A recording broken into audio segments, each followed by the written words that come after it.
Welcome to the Non-Sequitur Show. Continual watching beyond this point may result in terminal face palming and a complete loss of wokeness. You have been warned.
Well, hello, all you beautiful people. Yes, I totally ripped that off from Renelle Smith.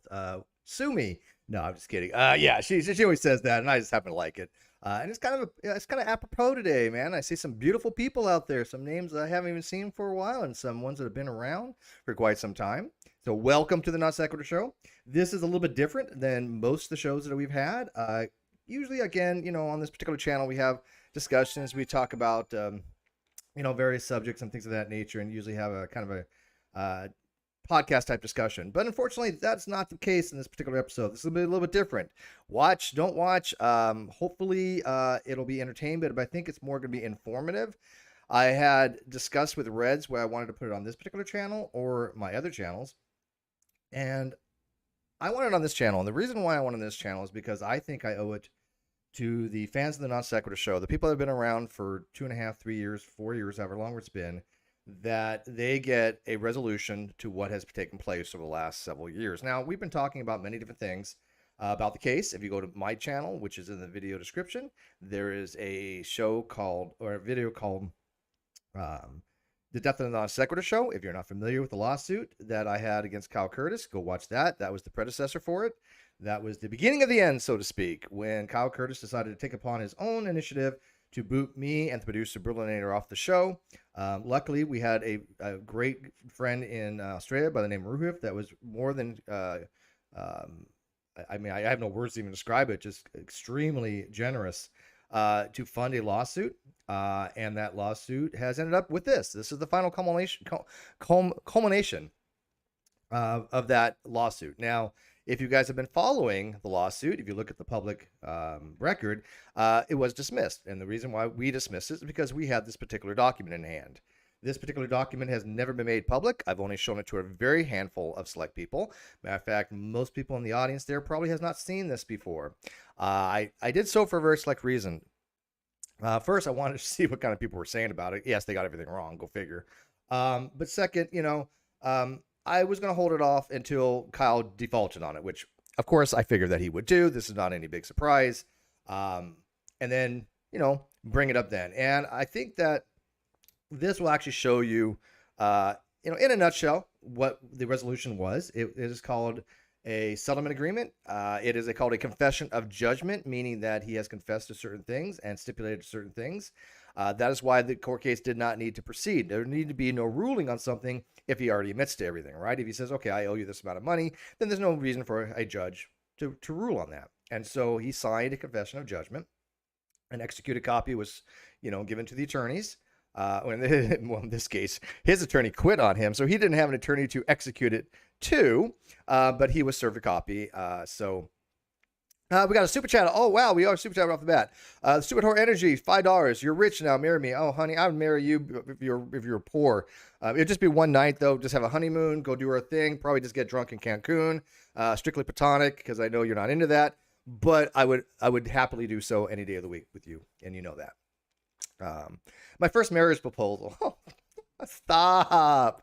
Let's see here. Yeah, Hogtie Champ. Oh, good to see you out there. He says, Now I get it. The December 30th filing of the voluntary dismissal is a result of the December 29th settlement and release agreement. Correct. Now it makes sense. Yes. And I'll tell you, you're right on the money on this. That is the reason why that we asked for the dismissal, because again, we already had a signed confession of judgment on this. I'm still thinking about getting married to Sarah for a night. This is going to be a long stream. All right.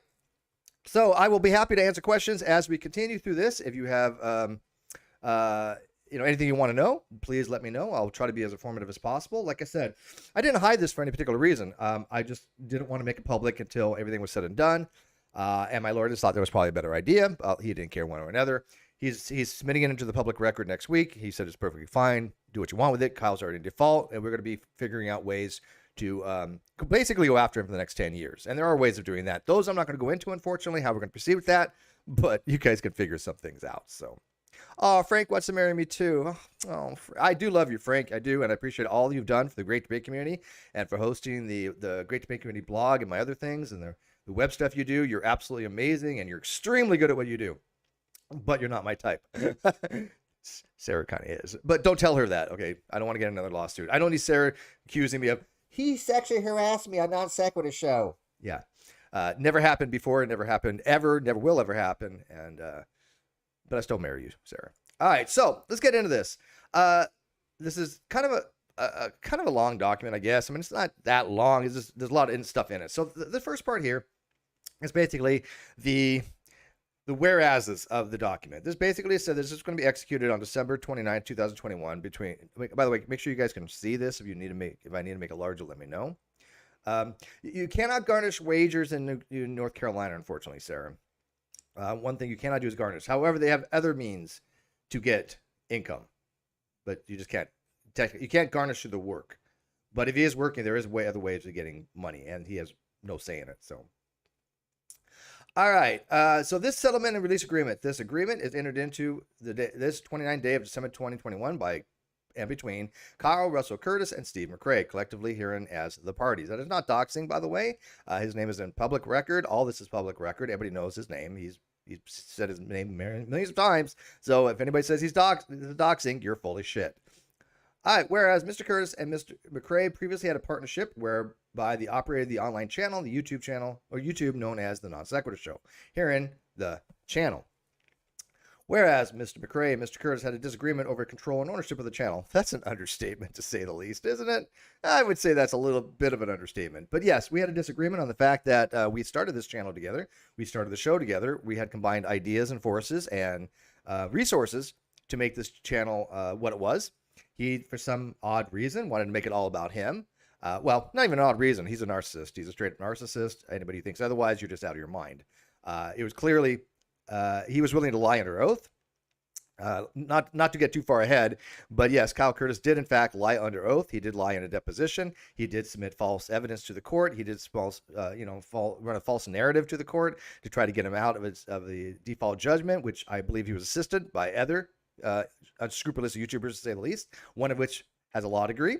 But the court had recognized that. The court had pointed out that he had some assistance and that he had in fact lied to the court. As a matter of fact, he was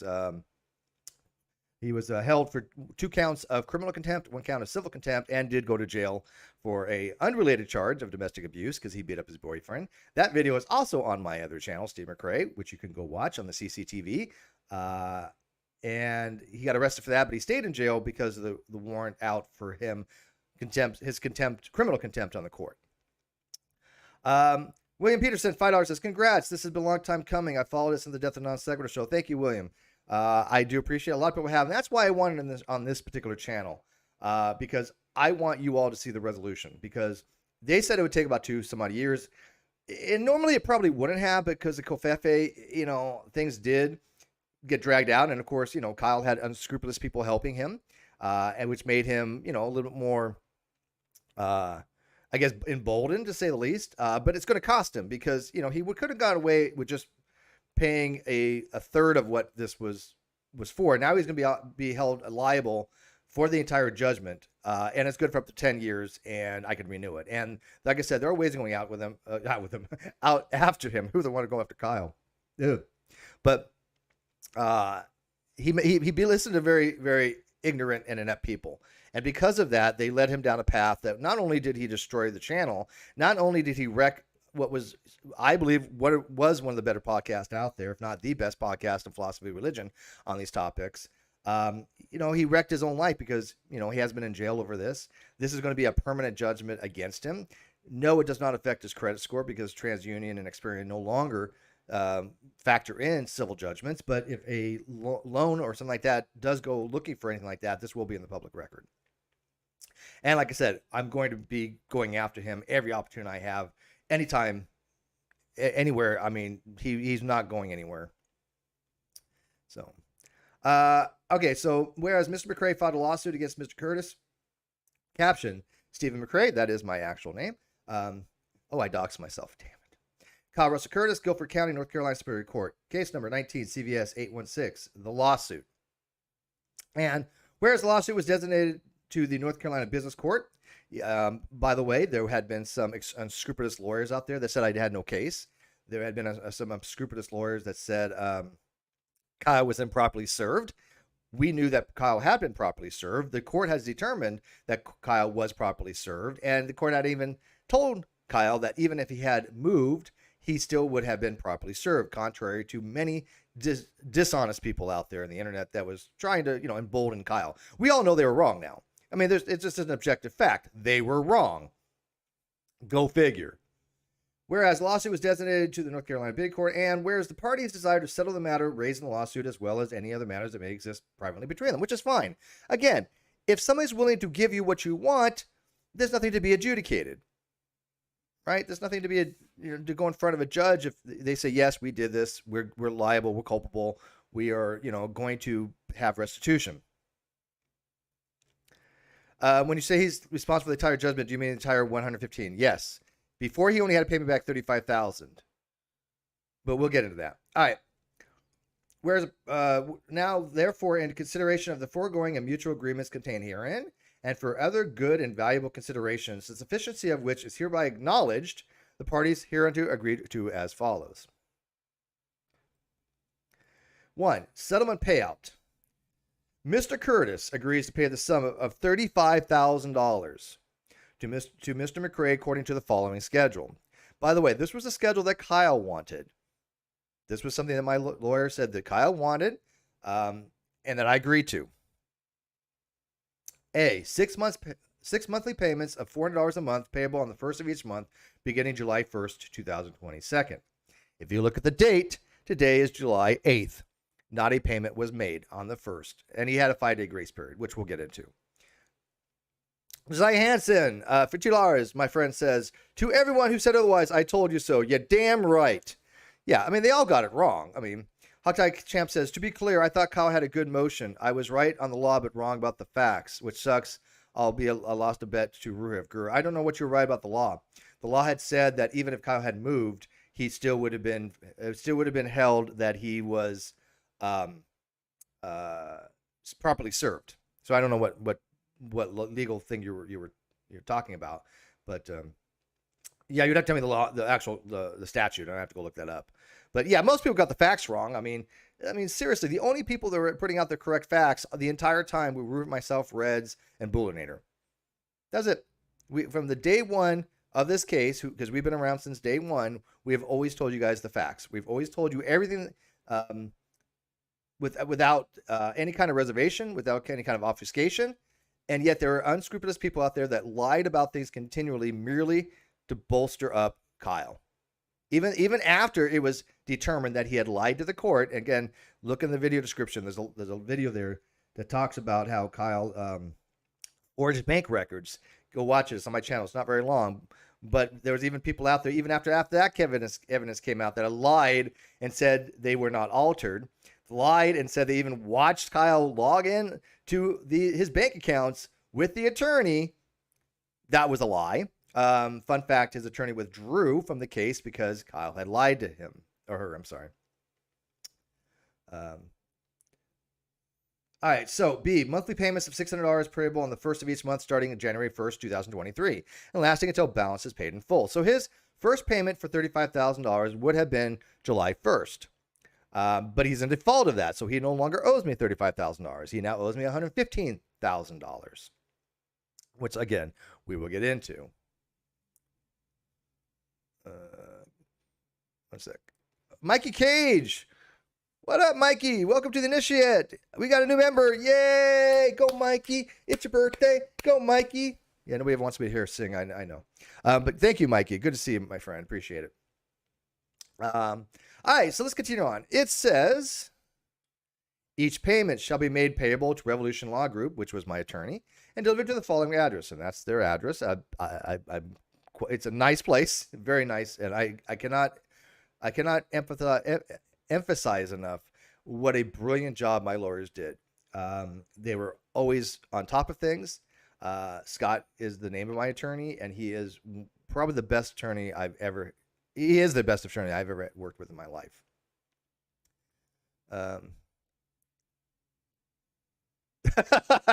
Hogtile said, through all here, Steve is bullet pointing a quick rundown. This is true. So when he says Kyle forged some documents, Steve is way understating how much forging Kyle did. Yeah, let's do a quick bullet point, because again, we got time. So, okay, so Kyle forged 2 Discover bank records.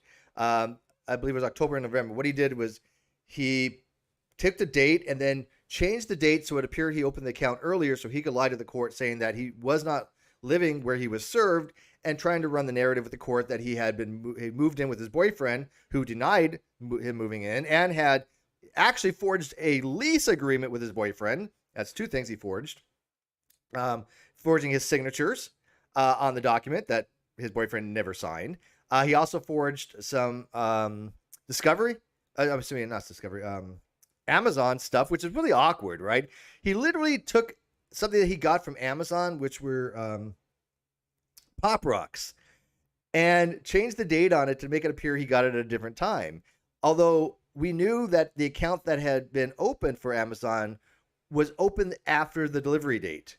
So he opened the account sometime, I'm just paraphrasing. I think it was sometime in just December or July, right? And then he changed it to back in August or something to say that, oh no, I got delivered way back in August, but he didn't even have the account until December or January. So he forged that. And then he forged some Zelle payments to Benjamin, his boyfriend, paying rent. He literally forged the Zelle payments. So yeah, it's just an incredible amount of forging he did. The video that I have in the video description only deals with the PDF file from the Discovers. It doesn't even talk about the other stuff. But yes, you are so right on that, Hogtie. Kyle was such a narcissist and so dishonest that he literally forged a signature, committed forgery, committed perjury in a deposition by lying under oath. Now, people say, well, he wasn't convicted of that. No, but he certainly did the act. He wasn't criminally convicted of it, but he lied under oath. That is called perjury. William from $5 says, I've seen dishonest lawyer on larger criminal justice court streams lately. Yeah, he's been getting popular, but he's just kind of disassociated from his history, his past. I know his past. Hogtie knows his past. We know him from a very long time, and Hogtie may not remember this, but I remember very distinctly when that lawyer would tell me that he did some shady stuff, was a cop, that he would be dealing drugs and doing shady shit before he even became a cop. And you think when he became a cop or becoming a lawyer, he developed ethics? No. And what he said about the court case was wrong. In fact, Benjamin Potts even said that Kyle got the idea to say that he moved in order to get out of the default judgment from that dishonest lawyer. I wish there was a way to make him crawl back in the hole he's from. It's too late now. It's just a matter of he's going to be playing that, oh, my past is my past and I want to get into it kind of stuff. But yeah, he's unethical as hell. Yeah, friggin' Pop Rocks, right? Pop Rocks. And then, of course, somebody said, there was another dishonest YouTuber that said, oh, well, Steve never sent a subpoena to Amazon. Yeah, we did. Steve never sent a subpoena to Discover. Yeah, we did. Steve never sent a subpoena to Zelle. Yeah, we did. All of them we did just send Discovery to. So anybody who says otherwise, they're just lying to you. Where's the video of the forgery he did? Kind of want to watch it. It is in the video description. I don't remember the name off the top of my head. Sorry. Let me see. I can tell you what it is. Maybe. It says, It's Kyle getting busted altering evidence to the court. Yeah, great watch. I highly recommend it. All right, so moving on here. This is a big part. If Mr. Curtis fails to make any payment within 5 days of the due date, then he would be considered to be in default of this agreement. Fun fact, he is in default of this agreement. He failed to make a payment. Not surprised, but I was willing to wait to July. Why? Because I have now a $115,000 judgment I can go after rather than just a $35,000 judgment to go after. Only had to wait 6 months. Fair enough. Confession of judgment. To secure settlement payment in paragraph 1, Mr. Curtis will execute the confession of judgment in the form attached hereto in the total amount of $115,000. This means that as a YouTuber, I have won $150,000 from another YouTuber. Simple as that. Now, people are going to say, well, how are you going to collect? Well, we'll figure that out as time goes on. But right now, I have won $115,000 from Kyle Curtis. That is legally there's no other ways to state it. It is a win. This confession of judgment shall be held in trust by counsel of Mr. McRae until the balance due is paid in full, which would have been my attorney, at which time the confession of judgment shall be returned to Mr. Curtis. If Mr. Curtis defaults on his payments, then counsel from Mr. McRae is authorized to file the confession of judgment for the full amount, less credit for payments made under this agreement. There is zero balance for any credit. My lawyer will be filing this confession of judgment in the public domain, meaning that it is an official judgment from the court that he is liable to me for $115,000, and I can do anything legally to collect that. Okay. Wait, well, John Parker says ruin his credit. It won't ruin his credit, unfortunately. Like I said, TransUnion and Equifax no longer consider civil judgments part of his credit. However, most credit lenders may look at other things. They may search. They might do a general search, and that may come up under a bank thing that he has a judgment of $115,000. If he has any property, we'll get a lien on that. Anything he owns, we're going after. Or anything he ever will own, we will go after. Justin says, so you were willing to take 35, but if he defaults on that, you can get the full 115. Yes. I was pretty confident that he was not going to pay. Okay, it was a risk that I took. Sure. But, knowing Kyle as well as I do, knowing his history, I had absolutely no doubt that he would default. I mean, it wasn't even a matter of, it was, okay, let's just wait till July, because now he's on the hook for $115,000, which I would have had to gone through how many more months of court, Sure, there was, the criminal stuff, but the judge has basically said if Kyle complies, she won't do anything with the contempt charge any longer. So, okay, so fine.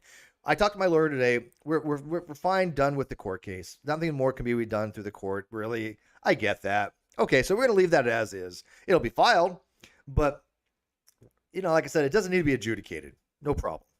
But like I said, I'd rather wait till July and rather try to get a $115,000 judgment than $35,000 judgment, right? But I would have had to waited for adjudication from the court in order to get that. So, and I made him got less. I got treble damages, but we had to go on we went on like the $30,000 that he owed me, or $25,000 or something he came up with. Whatever number he came up with, we used. And then court cost, and then $5,000 for what I paid on my retainer. So all that got factored in. I mean, we could have, gone for nickel and dimes and said, look, I think he owes me more. I think he owes me additional, this and that, and broke it all down. But I was like, that would have cost time and money and not needed, because he's already saying, hey, look, yeah, I'll pay $115,000 if I default, right? Josiah Hansen, I'd love to see a response from Dillahunty. Crickets. Oh, that'll never happen. Yeah, fun fact. Let me just throw that out there for those who are interested. Matt Dillahunty from the Atheist Experience decided in his infinite wisdom to tell Kyle Curtis congratulations, that all this hinged upon, quote, the word of a disgruntled drunk ex-boyfriend, his vernacular, maybe in a different way he phrased that, but it was basically, it all hinged on the word of a drunk ex-boyfriend who was not drunk when he signed a lease that he didn't sign, because there was no lease. Kyle forged that. But still, Matt Dillahunty took Kyle's side on that, not knowing all the facts. So he basically weighed in on a legal argument, not knowing a damn thing about the case, not understanding that Kyle had been lying to the court and that I had been correct all along because of bias, because Matt Dillahunty doesn't like the fact that I can out-argue him on a lot of different topics when it comes to epistemology, that when it comes to atheism, he doesn't know as much as he thinks he does. He knows the Bible. Oh, he is an expert on the Bible. I know absolutely nothing about the Bible, but as far as atheism, I don't think he knows anything about atheism. He even says that he doesn't read any philosophy stuff. He's not interested in philosophy. So I think that he used his bias against me, and that shows that even an atheist who calls himself a skeptic may not actually be a skeptic. Matt Dillahunty is no skeptic in my eyes when he was willing to use his own bias against me to support Kyle Curtis when the evidence was overwhelming that Kyle had lied to the court. That's not a skeptic. No. Josh Moore says, glad you came on top, but damn, I feel it sounds like it was a stressful experience. Yeah, well, yeah. I mean, we had a very good show, and I will never take that away from Kyle. Kyle and I did it well together. We had a good rapport. We had great times with some shows, but unfortunately, Kyle's narcissism was too much, and people played upon that narcissism, and that's exactly what it was. It was outright narcissism. If he had not listened to people and not thought that he was everything, he would not be in the position he would be in. He wouldn't have gone to jail probably, and he certainly wouldn't have been liable for $115,000. And trust me, he thinks I'm not going to collect. Oh well, I have 10 years of my life, and my daughter's well aware of all this, and I made her promise that if something happens to me, she, in fact, with her mom or anybody else, Red's Rhetoric will go after Kyle. I have their word that they will go after Kyle if something happens to me. So, yeah, he's not getting out of it. And Kyle, I don't know if Red's listening or not, but I'm holding Reg to that promise. Matter of fact, I might even make a will after all this and put that all in there. So, in fact, I think I will. I think I'm gonna do that. So, Frank McAvoy, narcissism, no active drug addiction. Yes, no, they're not mutually exclusive, and that's where I highly disagree with you. Kyle is a narcissist, absolute narcissist. Is he a drug addict? Your call. Did he talk about doing drugs? Yes. Do we know that he did drugs? Yes. Did he have every sign of doing drugs? Absolutely. Do I think that affected his judgment? Sure. But it is predicated on the fact that he is so narcissistic that he will not admit that, he did anything wrong. Even though he signed this, right? But of course he didn't fulfill this. That's something you see from somebody who's a narcissist, not a drug addict, right?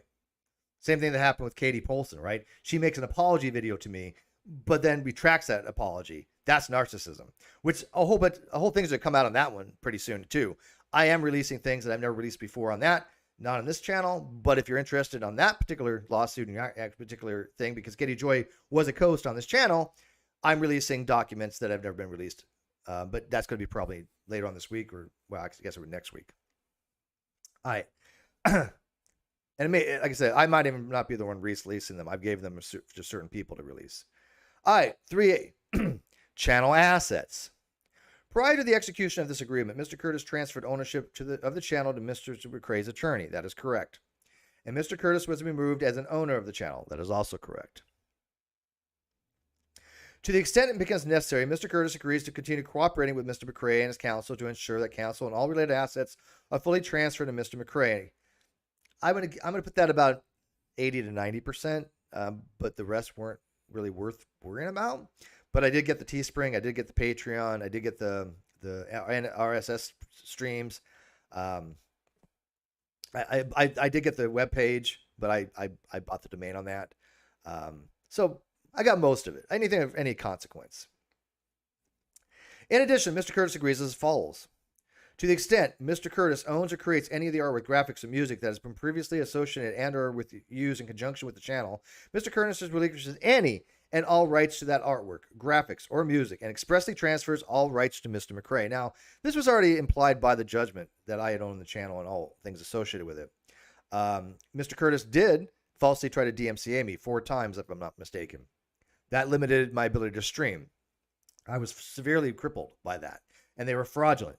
They were perjurious because he actually had a sign that those were lawful DMCAs. But when he signed those DMCAs, the court had already transferred, said that I was the rightful owner of the channel and that he was to transfer ownership to me, meaning that he had lied under oath.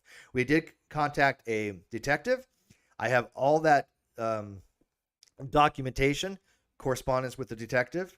I probably will release that on a different video on my other channel. If you're interested, let me know in the video description if you think that that's something I should release. I'm hit or miss about that. It does contain, obviously, somebody else's correspondence.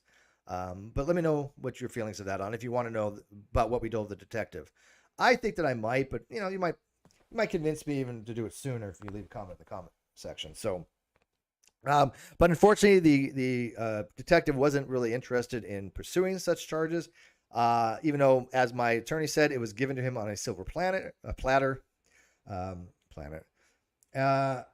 And it's very hard for courts to bring charges on perjury, even if it's cut and dry. I mean, look at Amber Heard. I mean, we all know she committed perjury. Is she going to be held accountable? Probably not. It's like it's weird how they don't care if you lie under oath. It seems it used to be you lie under oath, you're going to go to prison or jail at least. But now, who cares, right? Yeah, he's like, there's so many different more accounts of perjury Kyle did. Is ridiculous. I mean, he exceptionally lied under oath. Even it's funny. I'll give you a little background that I've said before, but many of you are listening may not know. When his lawyer was talking to my lawyer a month before she withdrew, my lawyer said, "You're probably going to have to end up withdrawing, and if you do, we won't fight it, or he won't fight it, right?" And he brought it to my attention. I'm like, yeah. And I even said on Twitter, his lawyer is probably going to withdraw about a month before she did. I already knew. And when it came out to her that she was no longer able to represent somebody who had been lying to her, somebody that was lying to the court, she withdrew under rule, 1.16 B, 1, 4, 7, and 10, I think she cited. But basically that means is that she had an obligation to the court and she had an obligation to the client, neither of which could be accurate or adequately served, because for her to represent the client, she would have to lie to the court, which she cannot do. For her to lie to the court, lawyers can't do that. So she couldn't represent somebody that was forcing her to try to lie to the court, right? So she did the most ethical thing, the responsible thing, and she withdrew.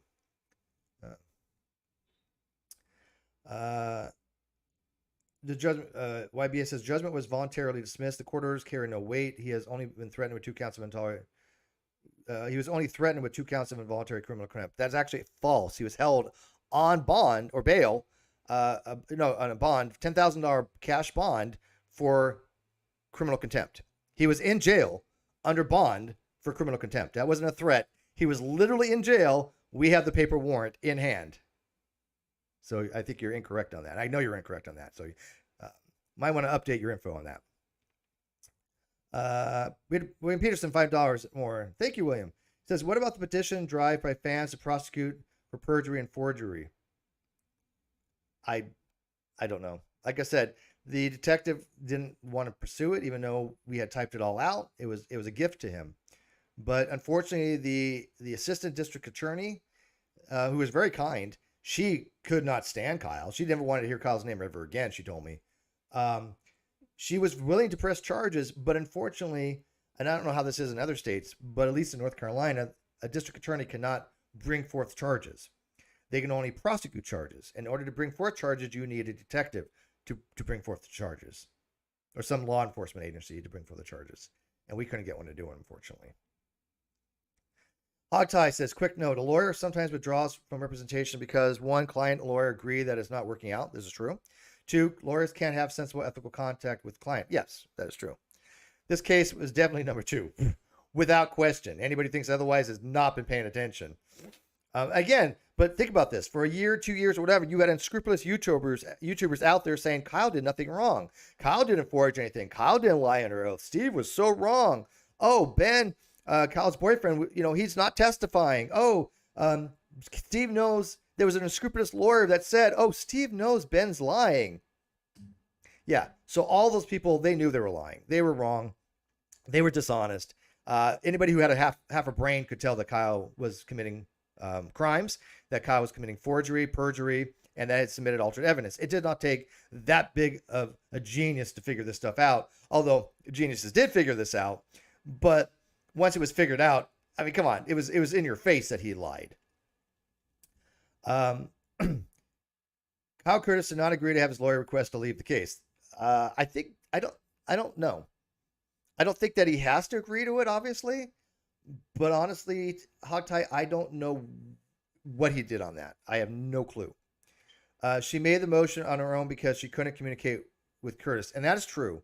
She couldn't. I think she lost some kind of communication with him. That is true. But the details in that's between them. I honestly don't know. But I do know that she was made aware that he was lying a month prior when he was in the deposition with my lawyer and his lawyer. My lawyer was brilliant and asked Kyle to log into his bank account, proving that the financial records were correct. He, of course, declined to do so, which raised some questions with his lawyer.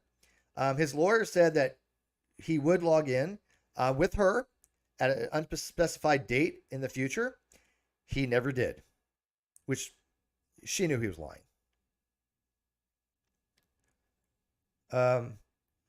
YBS is probable cause the defendant may fail to appear as what the arrest warrant was for, which was for criminal contempt. Yes, probable cause to fail to appear for the criminal contempt.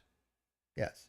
He was automatically under criminal contempt. In North Carolina, the criminal contempt means that he is under criminal contempt. He has to demonstrate why he should not be found in criminal contempt. The onus switch choose the contempt. The onus switch choose the contemptor, meaning that if he was held for criminal contempt, he has the onus to show the court why he should not be held responsible for that criminal contempt, why he should not be held for criminal contempt and punished for criminal contempt. Once the court had to determine enough sufficiency to deem there was, in fact, criminal contempt, the onus switches to the contemptor. So again, you might want to check your facts.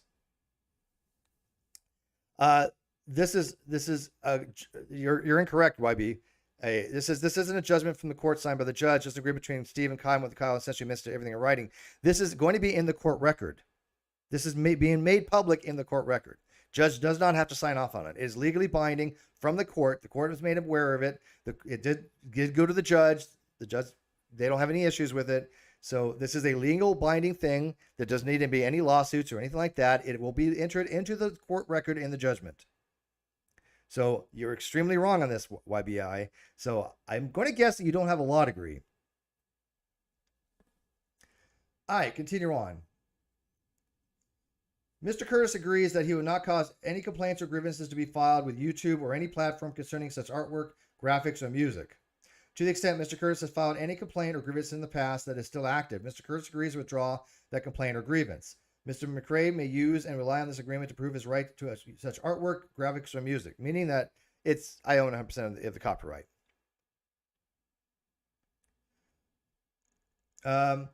C. Mr. Curtis agrees to turn over the license and access information for the vMix software, which was donated to you and used by the channel, which it was. I don't use it. I don't even know what the status of it is. I can't stand vMix, to be honest with you. There was always a lag in the V call. I'm not a fan of it. So, yes, this is a legal document that doesn't need to be ever going to court over. In other words, I don't have to prove anything to the court. It's already been proven. This will just be entered into the record, and it's legally there. I can use this on as any kind of thing to say, hey, whatever means I go after him to collect, this is all I have to show them. This is it. From the court, yeah. Hogtie Champ says, Steve's description for the process, quote, to show cause for contempt is exactly correct, except for his continuing insistence to mispronounce the word contemptor. How am I supposed to say it? Is it not contemptor? Contemptor? I thought it was contemptor. Yeah, okay, you might be right. Is it contempt more? Is it really? Are you gaslighting me? I believe you. But yeah, the onus goes on Kyle. Let's just put it that way. That we both agree on. Okay. But yeah, they've already determined that there was sufficient evidence to show that he had lied to the court. And the court acknowledged this, that there was sufficient evidence that Kyle had been less than truthful. And by the way, who was truthful? Oh, hello. Who said Steve was lying to the court? Oh, a bunch of dishonest YouTubers. Oh, hell, they were wrong. Go figure. No P, no T, contemnor. Okay, I believe you. All right, number D. Mr. Curtis acknowledges that he has no rights or ownership interest in the channel or associated endeavor. Mr. Curtis relinquishes all rights in order to the partnership he had, and Mr. Curtis relinquishes all rights in order to the partnership between he and Mr. McRae that was alleged in the complaint in the lawsuit, and agrees Mr. McRae is the sole owner of all assets of the partnership. That is called the dissolution of partnership. In other words, at that point, when he signed this, there was nothing of any kind of partnership. There was no business. It was done. It was over. It was dissolved. And he had no interest, nothing, no say or no control, and no copyright whatsoever. Which I said needed to be done at the very beginning of the lawsuit. I said that's how it goes, you know. People are like, oh, that doesn't work that way. Yeah, it does. People are like, oh, he'll get 50% in perpetuity. He'll be in all these things. He'll always get stuff. Oh, Steve's going to owe him all this money. Yeah, none of that ever happened now, did it? How many people said that, do you think, guys? Give me an estimate. How many dishonest YouTubers you think, and again, I'm never going to mention their names on this particular channel. That this channel is not for that because they are so corrupt. I don't even want them to be even called out. But how many YouTubers you think dishonestly said that Kyle was going to, get something because of the partnership, that Kyle was going to have control of the copyright or have some copyright rights? How many people said that? And I was going to owe him money. Give me an estimate. I was going to say 6 solid ones, but it could be much higher. Number 4, representation of Mr. Curtis. Mr. Curtis acknowledges that prior to and over the course of the lawsuit, certain statements have been made about Mr. McRae, some of which were attributed to Mr. Curtis, which said or implied that Mr. Curtis had committed fraud or is wrongfully or surreptitiously, God dang, I hate this word. Surreptitiously receiving government benefits. Mr. Curtis states, represents, and warrants that he has no knowledge of any fraud, tax avoidance, fiscal malfeasance, or any similar act of omission by Mr. McRae whatsoever. Now, this is critical. See, in the very beginning of all of this, Kyle needed to come up with a reason why he didn't pay me. We all know that he didn't have the money, and if he did, he didn't want to give it up. So he created this completely fictitious narrative that somehow I was receiving governmental benefits, and if I collected, I would not be able to receive those benefits. That's absolutely bullshit. One, I have a 0 disability rating with the U.S. Navy, with the government, with the VA. I've never claimed any disability. And even if I did, most of the disability has no relevancy to income. Depends on the type of disability, from what I understand. But I have 0 rating. I've never collected Social Security. This was another lie that Kyle Curtis and, without a crystal ball, Katie Joy Polson had run, that I was collecting Social Security. Never collected Social Security ever in my life. So he was trying to run the narrative that I didn't want my money because of some medical reasons, right? But here's the thing. I get VA, I always had medical, and that the medical that we was talking about in question was secondary, and I only needed about 3 weeks to figure out what was how would it influence that. That's it. I need about 3 weeks. This was before even making money. Discussion I had with Kyle was 6 months prior to AdSense even starting. There was no money there. I mean, literally all we got is some PayPal, a couple $100. So when I told him to hold it, I'm literally talking about hundreds of dollars. I'm like, we'll figure it out afterwards. We did not get monetized till like 6, 7, 8 months later. So Kyle had to come up with this fictitious narrative. Oh, Steve's didn't want to affect his medical. That was absolute bullshit. That has been determined without any reservation to be absolute bullshit. And he admitted it was absolute bullshit. He had no knowledge of that. It was completely made up. It is legally standing right now that if anybody thinks otherwise, all they got to do is just read this, and it'll just, at that point, they're lying. They're lying all along. I knew they were lying, but now everybody else knows they're lying. That's all. Frank says, even when one collects Social Security, one can often earn money, not just a whole bunch. Yeah, that's probably true. But again, I've never collected any of that stuff. I've never collected Social Security. And why would I sue if I didn't want money? Why would I sue if I was so worried about medical stuff? Again, I only needed about 3, maybe 4 weeks to figure out what was going on. That's it. And again, at the time, if you look at the financials, there was no money to be had besides a couple $100 maybe. And I'm being generous then. So the whole narrative that Kyle came up with was straight out of his ass.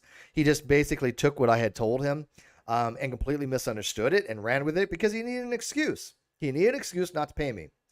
And other dishonest YouTubers ran with that as well. And it's so funny. To tell you the extent of how dishonest some of these YouTubers are, I've always paid my taxes. Always. But I didn't pay for 2 years. And I've even said why I didn't pay for those 2 years. I sold my home.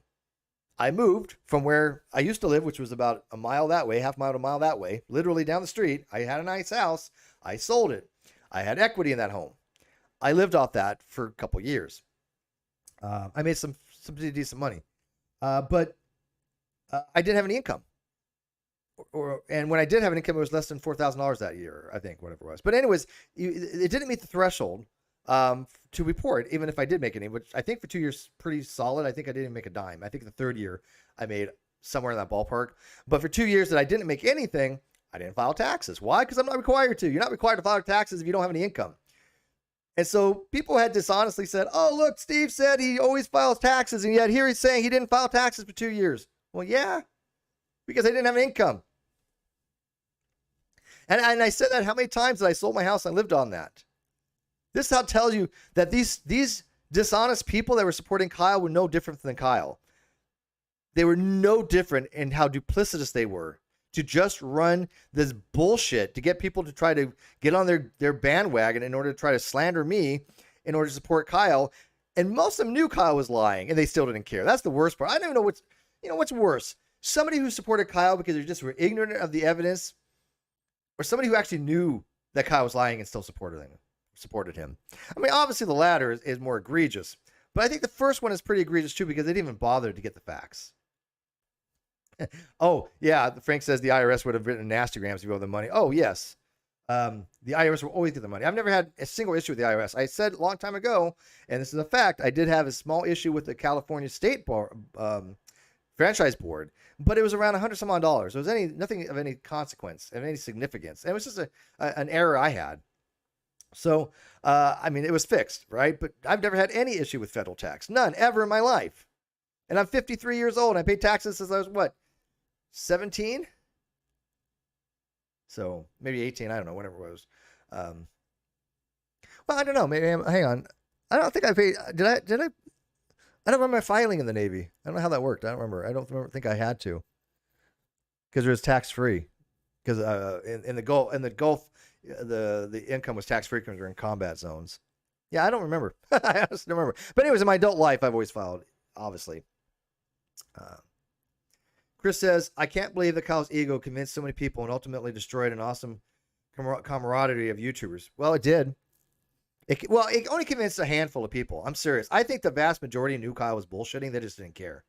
All the people on these other channels that are supporting, these dishonest YouTubers, I think almost all of them know Kyle is lying.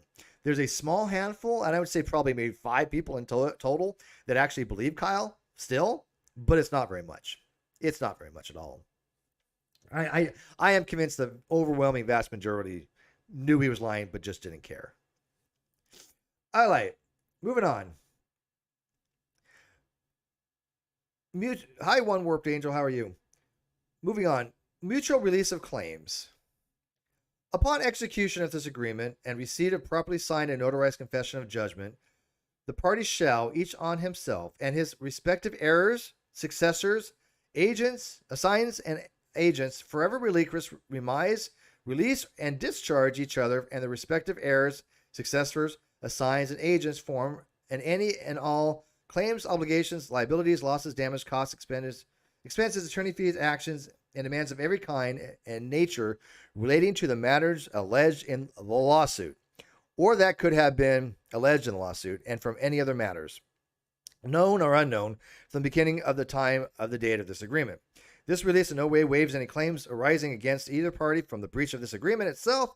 All released parties referenced are each express intended third-party beneficiaries of the releases and waivers set forth in paragraph, and shall have the right to enforce the terms of this agreement. Fancy this way of saying, look, everything else is done with.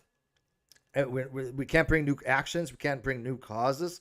I cannot sue for anything relating to the Non-Sequitur Show again with him, and vice versa. That's basically what that means. So, legal jargon, right? Number 6, no omission of liability. Now, I'm going to read this, and I know there's going to be dishonest people going, oh, see, this is Kyle admitting that he didn't admit to anything. This, if you know anything about law, this is standard in every single document you're ever going to find in your life. It's just standard pro forma. No omission of liability. This agreement shall not be considered an omission of liability by either party. Yeah, it's just a standard thing that you're not admitting to any liability, but you are admitting that you owe this money.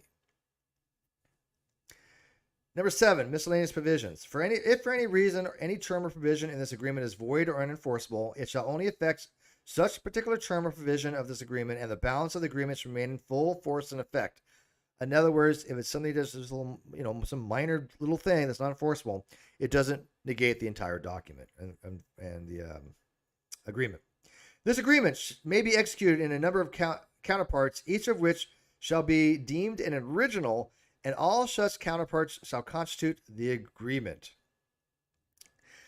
In other words, I can just kind of apply it. Each thing, that's in the agreement can be executed individually. So these are all part of the agreement. If I need to go after him for $115,000, he's going to make payments to me for $35,000, those are all part of that agreement. This agreement or any provision herein may not be amended, standard, in whole or in part, except in writing signed by each of the undersigned parties. Okay, well, that just means we can't change this agreement, which is fine. This agreement constitutes the entire agreement of the parties relating to the subject matter addressed in this agreement, and it supersedes all prior communications, contracts, or agreements between the parties with respect to the subject matter addressed in this agreement, whether oral or written. In other words, anything that Kyle or I had or between the attorneys is no longer relevant. What's only going to be relevant is in this 4 corners of this document, because it's a contract. It's essentially it's a contract. Technically it's I can't say it's really a contract per se, because a contract is a formal agreement between 2 parties that's enforceable. But this is a confession of judgment, and I don't think that legally they're going to be the same term. I don't know. Maybe Hogtie can tell us, but I don't know if a confession of judgment is considered to be, well, it's contractual, so I guess it would be. I mean, it's still bound by the 4 corner rule, right? The agreement constitutes the entire agreement. Yeah, okay, so there it is. All right. Number 8, negotiations and interpretations. Hang on, I have some water.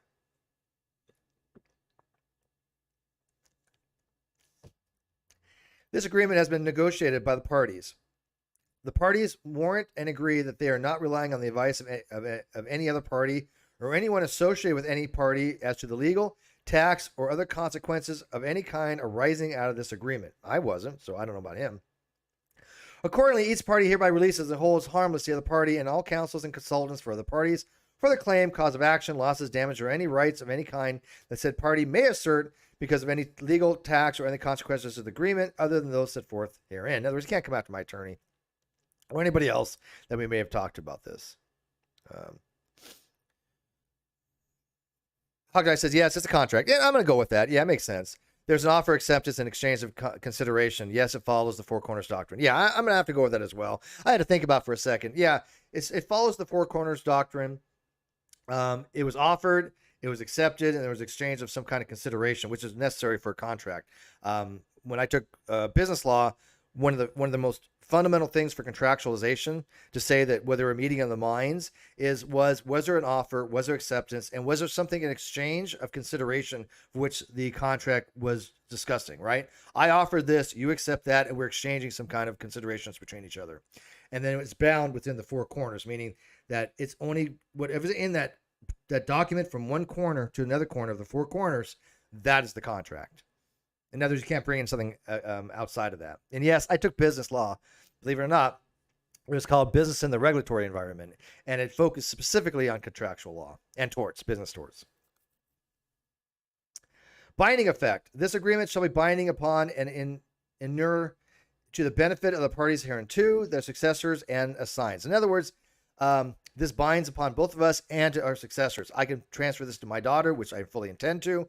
That'll be in my will, and I will have that legally drawn up. I will do. I've done other legal things. I've drafted up living trust stuff. I've done powers of attorney. So you can get pro forma stuff, but they're not that hard to do. The governing law. This agreement shall be construed under and governed by the laws of the state of North Carolina without application to the principles of conflict of law, and the parties consent that jurisdiction in the courts of the state of North Carolina shall be proper for resolution of any dispute arising from this agreement. In the event any dispute between the party arising out of or related to this agreement, the state or federal court sitting in Guilford County, North Carolina, will have sole and exclusive power to adjudicate such disputes. In other words, if you decide to appeal or think that something was off on this particular contract, it would be under the jurisdiction of Guilford County, which was fine.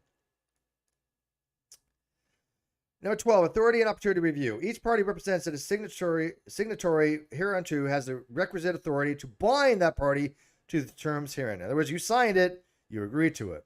Furthermore, by entering in this agreement, parties represent they have completely read all terms hereof, and that said terms are fully understood and voluntarily accepted by each of them. And I agree.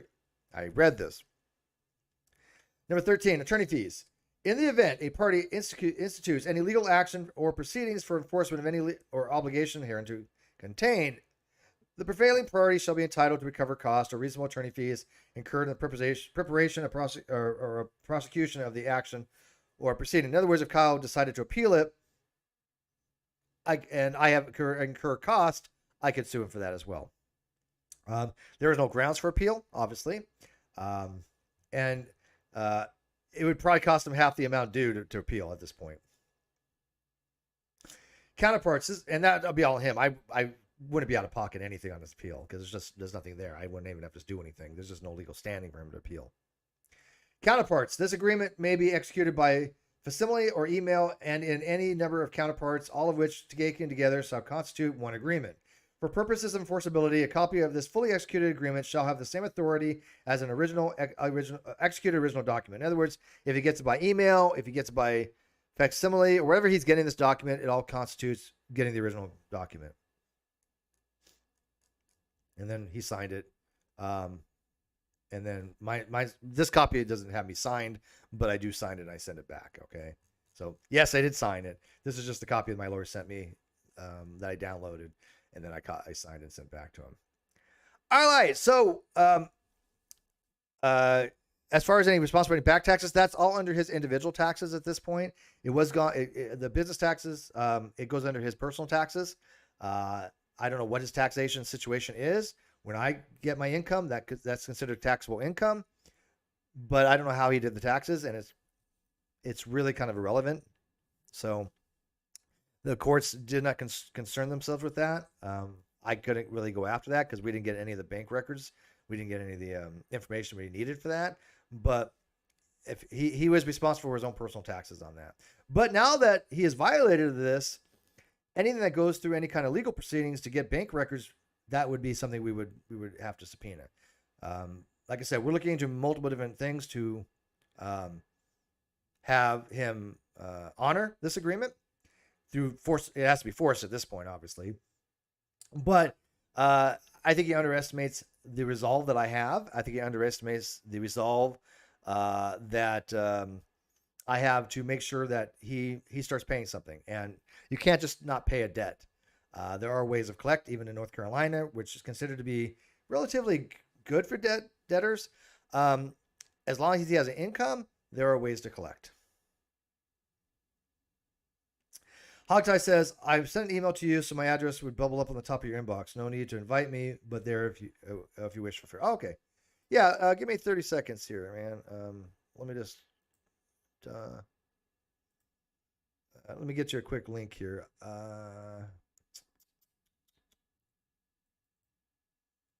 Let me get you a non-expiring link because let's see here. All right, check your email in about 10 seconds from when you hear this.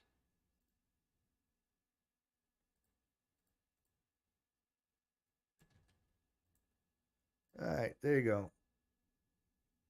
You should get an email now.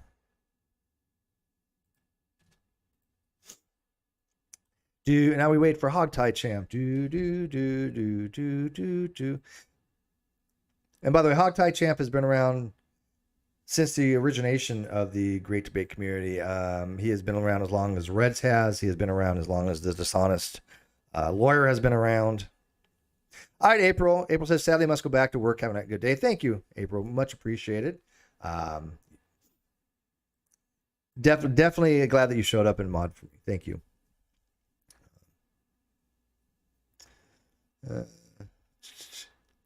Oh, by the way, as I'm a lawyer, my lawyer has agreed to come on the show.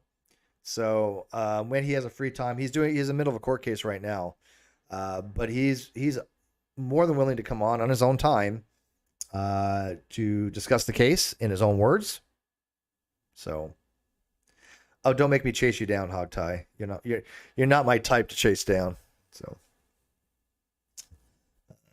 yeah, that'd be cool to get him onto the show to ask questions. So. And who do we have here? A wild hogtie has appeared.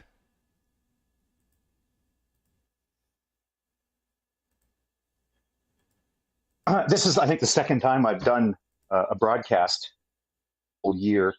So let me know if I'm screwing up something technical, like I'm joining on an Android device. Should I be on my computer instead? How's my sound, et cetera, et cetera? No, How are you doing? You sound good, man. It definitely doesn't sound like an Android. I know you remember back in the day. Remember when the Android had that weird clicky noise and all these other weird sounds? Remember that? No. Oh God, no, I don't remember that. Yeah, I was probably quit doing shows by then. I don't think you want to introduce me. Anybody either who already knows me knows me, or doesn't care. It's not going to matter. I used to do shows years ago. Yeah, when the Magic Sandwich Show was a thing, I did quite a few shows, and then. Yeah, I'm going to say it. You were an analyst, I guess you could say, for the Magic Sandwich Show with DPR Jones and Aaron Ra and Ozzy. Yeah. I remember those days. You think I forgot those things? Did you? No. I just say it for the benefit of your audience and anyone who knows, whatever. Like the reason you don't know, people who don't know who I am, the reason you don't know who I am is because I just stopped caring. Yeah. I stopped watching shows and participating in shows. Ozymandias Ramses II made similar choices, right? Like we enjoy these conversations. Yeah. We don't enjoy the bickering, contentious things. Like there's a couple of famous clips out there with each of us, me and Ozzy, speaking with that Darth Dawkins crazy person. Oh my God. Oh, they're back in the game. No, we're not. Oh my we enjoy God. Good conversations. You want to be a jerk. Let me ask you this, because I talked to Ozzy the other day, and he's he what he does, and what he enjoys doing, right? He loves the outdoors, right? So he doesn't even want to be inside, right?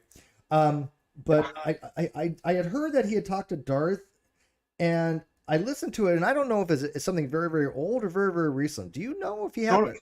Okay, we're going to ruin your show because everybody they want to talk about your thing with Kyle, but yeah, just because you mentioned that. Yeah, because I want to know. Yeah, those are very old ones. Okay. If you do a search for Ozzy and Darth Dawkins, you'll find some old clips. Probably the most famous one is where Ozzy was asking a question that had previously been asked by Jack. Was it Jack or Josh that asked? Yeah, maybe it was Jack. Yeah, that's right. I think it was Jack. I know it was Jack. Yeah, it was Jack Engstrike, right? Yeah, okay. And then Darth was just such a dink that Ozzy just went, okay, whatever. I don't want to talk to you. Oh God, I remember that recent one. Yeah. There is a recent conversation from about 2 weeks ago where Ozzy popped up on Clubhouse. I didn't even know Ozzy did Clubhouse, and he doesn't. He just, I don't know, for whatever reason, he was in this conversation. And that one is great. And you can either watch that one on Tom Rabbit, and Rabbit, weirdly, with, is it one T or two T's? I don't have anything to do with Tom. It's three T's. It's the Tom Rabbit channel with three T's. Do a search for Ozzy, you'll find it. But if you're willing to, Ozzy's in there for like 12 minutes. Yeah, I know. I listened to it recently. That's why I was like, is this new? Because it was so funny because Darth. Darth likes to interrupt people and then say you're interrupting him. Yeah. That's just shtick. He'll interrupt you and keep talking, and then he'll shout, "Don't overtalk me!" Right. Yeah, he says Ozzy's so rude. Yeah, I heard that. So I was wondering if that was relatively new because I was like, "Holy crap, this is." But yeah, I do remember the conversation with Jack Engstrike, and it was weird because Ozzy made a brilliant point. He's like, look, this was a natural course of the dialectic. This is the follow-up question that anybody in the right mind would ask. Just because somebody had asked it first doesn't take away the relevancy of the question, right? Yeah. Yeah. And Ozzy, and Darth kept saying, well, what you need to know, Ozzy, is that Jack is a stalker. And Ozzy goes, yeah, I get there's some history between you two. I don't care. So you please answer the question. And then finally, he says, like, okay, well, you're not going to answer the question. That's fine. I got another step. The most recent one, the little 12-minute one, where Ozzy points out, Darth points out that Ozzy is so rude. And the comments are great because everybody's like, oh, Ozzy, typical Canadian. He's so polite. He's so polite. That's from only about 3 weeks ago. So you can see it on the Tom Rabbit channel. It's a very short investment of time because Darth gets mad and kicks Ozzy out. If you're willing to put in a little more time, I was on Jefferson Spatchcock's channel where we did an analysis of it. And that thing's like an hour and a half. Oh, God. So I'm not sure where your audience sits, right? Do you want to watch Ozzy and Darth fight for 12 minutes? Or do you want to watch Hogtie Champ and Jefferson Spatchcock analyze? Please email me that. I will. I tell you what, I'll not only watch it, I might even analyze your analysis. It was interesting. I got to say, it was actually, and it discussed some important issues in epistemology. Jefferson's really into that stuff. Plus, It was pretty funny. I kind of stumped the place up with my Canadian references. I ended up talking about Spudding the guy, and then we got into the pizza pops thing. I don't. Let's not get into it now. You and I have lots of other stuff. Oh yeah, but I think we have a lot to catch up on. Yeah, it sounds weird to recommend a 90-minute discussion between me and Jefferson Spatchcock, but for that little thin slice of the pie chart that is your audience, there are some people who would enjoy watching. Well, I got to tell you, I kind of disagree with Ozzy a little bit on that in the discussion with. I know he was going, and again, I don't begrudge him because he's dealing with Darth, right? So he's going to be a little more less caring of being of precision because Darth doesn't care. You can't. You don't have time. Yeah, you don't have time. Right. It was for brevity, and I totally get that. But yeah, anybody who's interested, I do have discussions with Ozzy on my channel as well, and I don't remember if I had Ozzy. Yeah, we had Ozzy on the NonSequitur Show as well. So, anyways, as far as like what's going on with the lawsuit, what would you like to talk about? Let me read the super chat, and I'm gonna give you the floor. Can we? Oh yeah, do the super chat, and then just one other quick note. Sure. William Peterson, $5. Do you think Kyle settled this as another short-sighted dodge of responsibilities, or was he expecting his family to chip in? I think it was a short-sighted dodge. I do. My lawyer and I he had no expectations. Neither did I. I'm like, okay, so basically all I got to do is wait until July. I don't have to worry about any more legal stuff, and I get $150,000 judgment. He's like, yeah, that's it. That's essentially it. So, and I get to start the show up again, right? Which is a big thing. Well, just before we get into that, I do want to say, and this is actually going to come across as a little bit crass and even a little bit tasteless, but I think it's worth mentioning. Go for it. You and I are talking like we're old friends. You and I don't really talk very often. We've exchanged quite a bit of email over the last couple of years, but because I don't do these shows, we don't really talk that much. But you realize since the last time we've spoken, we've had 3 friends pass away. I do. And yeah, it's you know me more than probably most people. I'm generally not an emotional person per se, but those losses have affected me in ways that I will never get past, never move past. Even just bring it up, it's affecting me. But yeah, it sucks. It really fucking sucks. I don't regret bringing it up. I know this is reality. And I was sort of, remember when it came to David, like I actually, he had passed away a good month before I'd actually made the connection that David was billionated. Mm-hmm. Right. So, and I got to say, I've always liked the guy, but I can't say I was that good of friends with him. Not because I didn't like him or he didn't like me. We just very rarely crossed paths. Right. We used to in hangouts and stuff. So when I heard it, I was just surprised because I didn't think he would be that old. But our friend Jade, that's something that you and I were both friends with her, and that was probably so. When I got that phone call, the disbelief that I had was staggering. Oh, it's worse than that. No, I didn't include Jade on the list because she'd actually passed away before you and I had last that's spoken. True. But there, and also that's one I don't like talking about. I had a tough time with it. She and my daughter share a birthday, and they'd phone each other on birthdays and stuff. And then that year, Jade just blinked and just didn't make the call. And when I talked to her around then, he started to detect some problems with her health.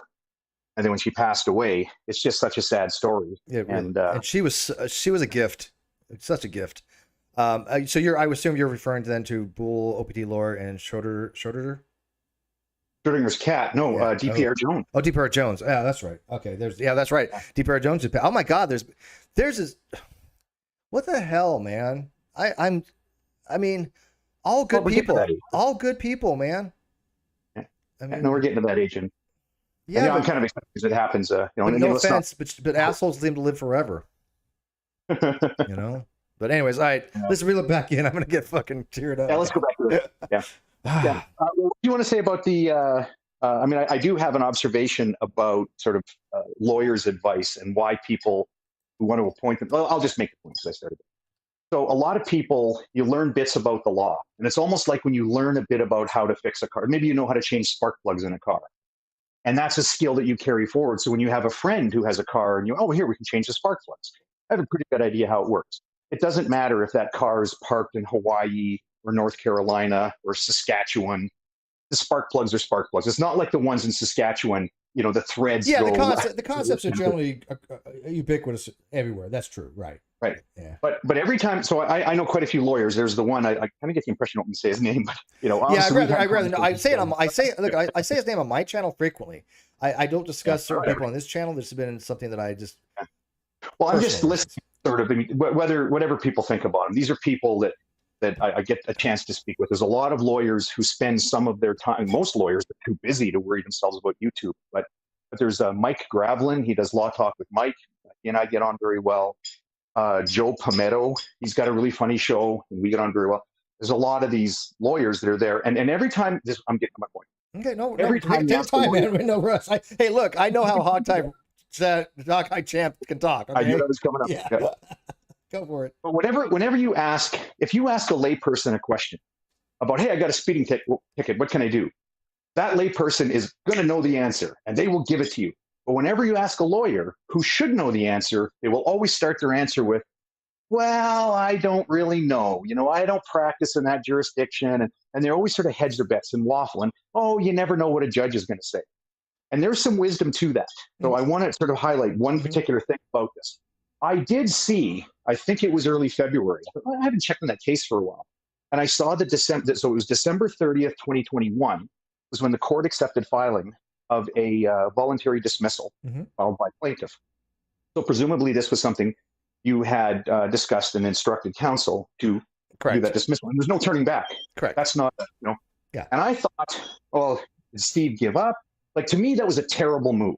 Now, let's be clear. I'm not saying I thought, well, Steve's an idiot, and therefore that's why he did a terrible move.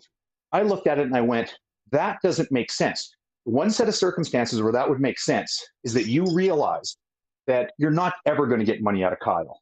So if you cause enough grief in his life and you just want to drop it and get on with your life, that's one way that it makes sense. Now, let me tell you why I was wrong about that. Because, as I mentioned before your show started, I put it in the chat there. In Canada, we don't use that mechanism. It's actually literally outlawed in Canada. I looked it up here. It was actually 1913. We just don't do it here. Mm-hmm. I've had this situation come up twice. So I'm not telling the two separate stories because they're pretty much identical. Where I had a corporate defendant who, in the week leading up to trial, just finally went, okay, this guy's not going to chicken out. So we're just going to say, look, we don't want to go to trial. It's too expensive. We're probably going to lose anyway. How much do you want? What if we offer you this much money? And it always comes in this form. The lawyer for the corporate defendant will say, there's a paper you can file with the court to withdraw this action. And when you file that paper to withdraw this action, we'll give you a check for this much money. To which you say, no, I'm not doing that. Wait, you have to rely. Wait, is that one of the things you have to rely on the good faith that they're going to do that? Right. Okay. Right. Okay. It's not a problem if you're dealing with a lawyer. If you're dealing with a lawyer and they put a commitment like that in writing, they can do it only if that money is held in trust. Oh, trust. Okay. That means their client has already paid them, and they're willing to release that money as soon as they see that withdrawal. But the problem for me as a plaintiff, and you as a plaintiff, is that it's a long road, right? You got to prepare these documents, you got to file them, you got to serve them, you got to file your proof of service, right? And then there's hearing after hearing. Your case is worse than any I've ever dealt with because nothing happened. You ended up having to file for default judgment, and then the default judgment ends up evaporating because of a series of whole bunch of other motions. Like, you essentially had the difficulty of 3 trials. Yeah, it's so funny. To tell you real quick, I think my lawyer will eventually write this up in some kind of legal journal. He's never seen a case like this in his life. It was the longest case that he ever had. It was the most involved as far, well, I shouldn't say involved as like complexity. It's not a complex case by any stretch of imagination, but involved as far as like the fuckery that was involved. He has never seen anything like it. Nothing to this extent. It's interesting even in its genesis, because this was the first thing I was surprised by. When I heard you were suing him over the Non-Sequitur Show, I went, what? Why? Why would anybody sue anybody over a YouTube channel? They're free, you know, Steve. Oh, damn it. Damn it. Now you tell me. Damn it. Later, but yes. Yeah, okay. Yeah. Well, what I didn't know, and again, you know, remember, I left like back in the typical days of YouTube where you could sign up for a channel. There were the hangouts and people could get together and form these groups, and we did Magic Sandwich Show. But in recent years, there's a lot more vigor for channel building and feeding the algorithm. Yeah. And there's super chats and AdSense. And I have no knowledge of that stuff. Yeah. So I literally did not know that a YouTube channel could be worth money, that it's somehow a fiduciary asset in any way. And I had someone else explain to me, I was like, well, what do they got, like $600 in AdSense revenue? Who cares? 6,000. We were getting 6,000. I bet you. I know. I had people tell me, no, there's some people out there. They have like 20K sitting in their AdSense, and then, you know. So I had to learn that stuff. Yeah.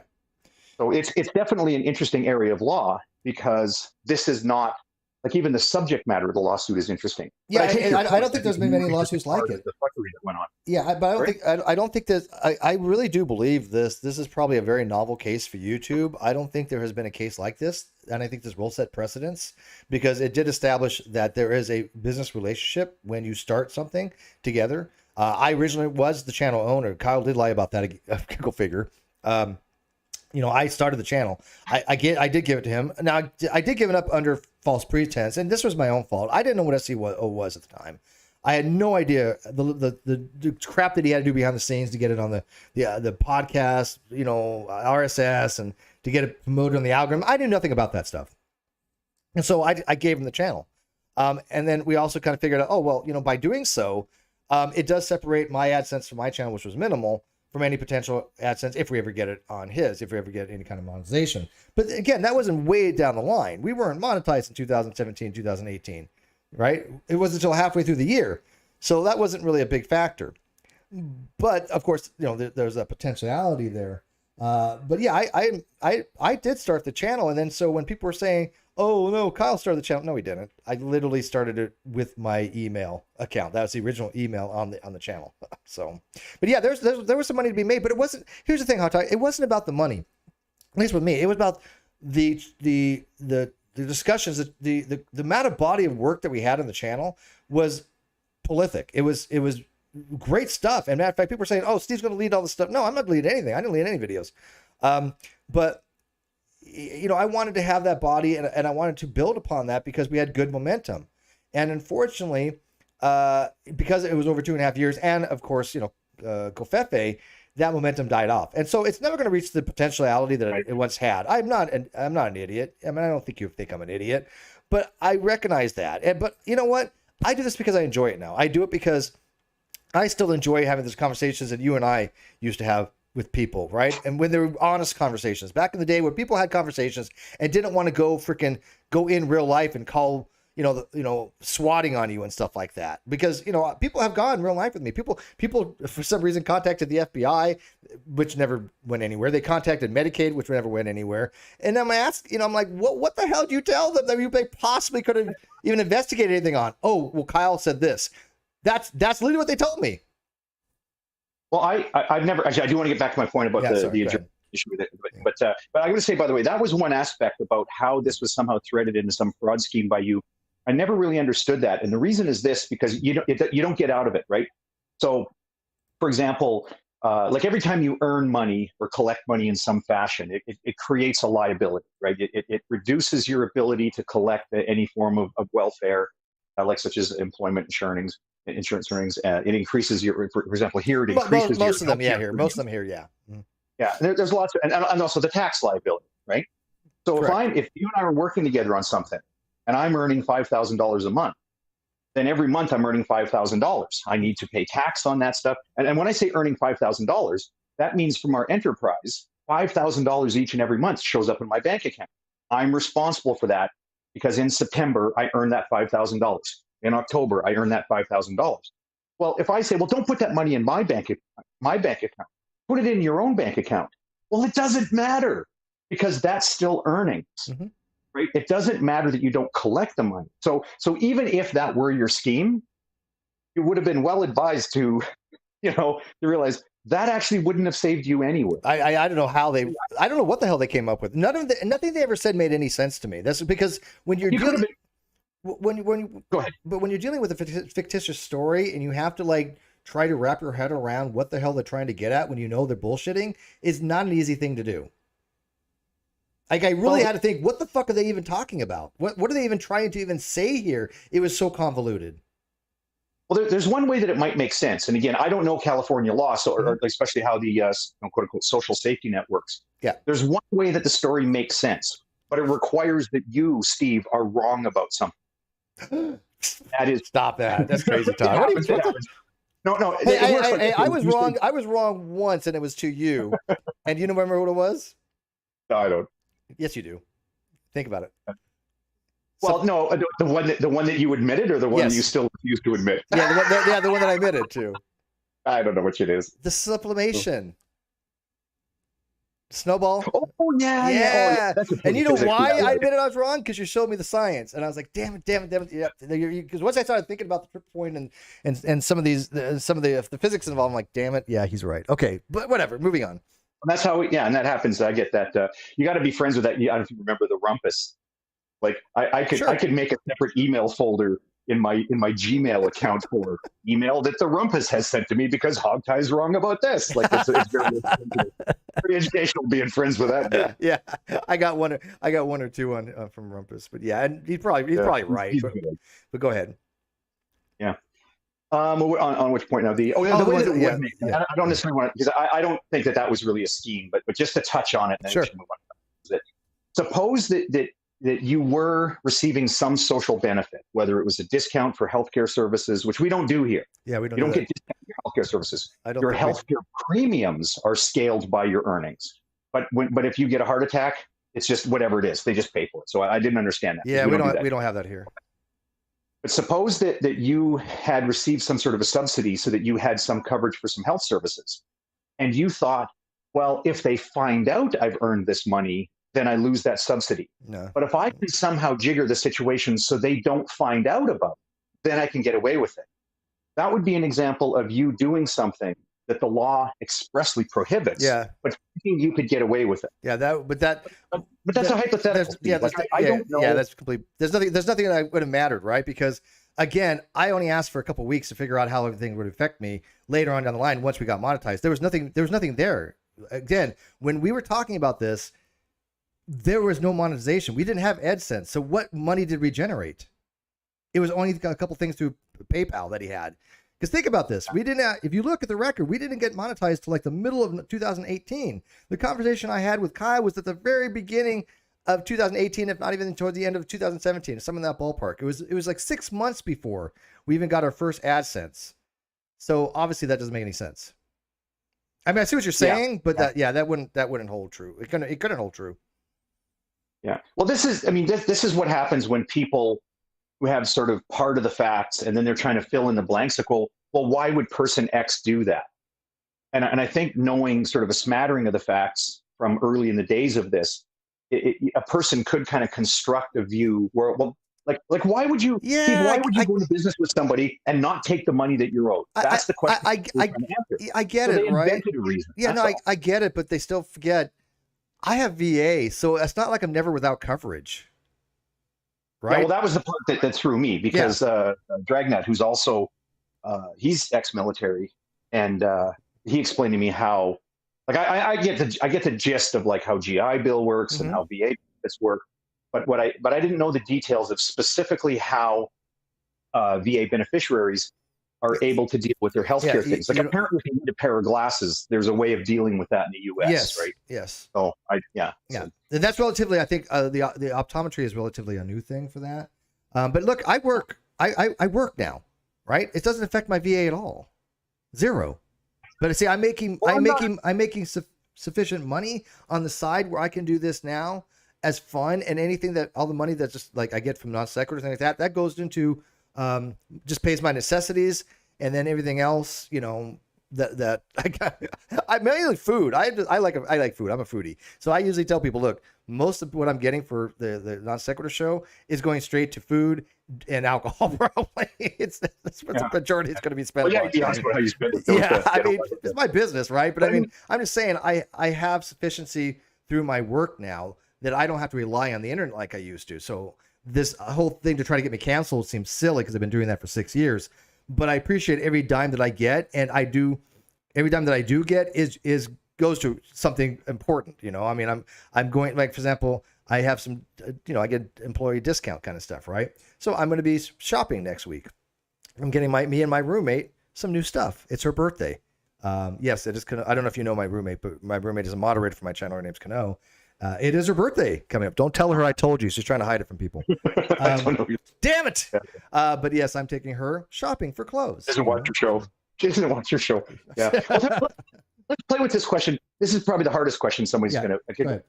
I don't really care to discuss this purported or hypothetical scheme that you were trying to run some scam on the California government. It doesn't quite make sense to me, and I don't think there's really a factual basis for that.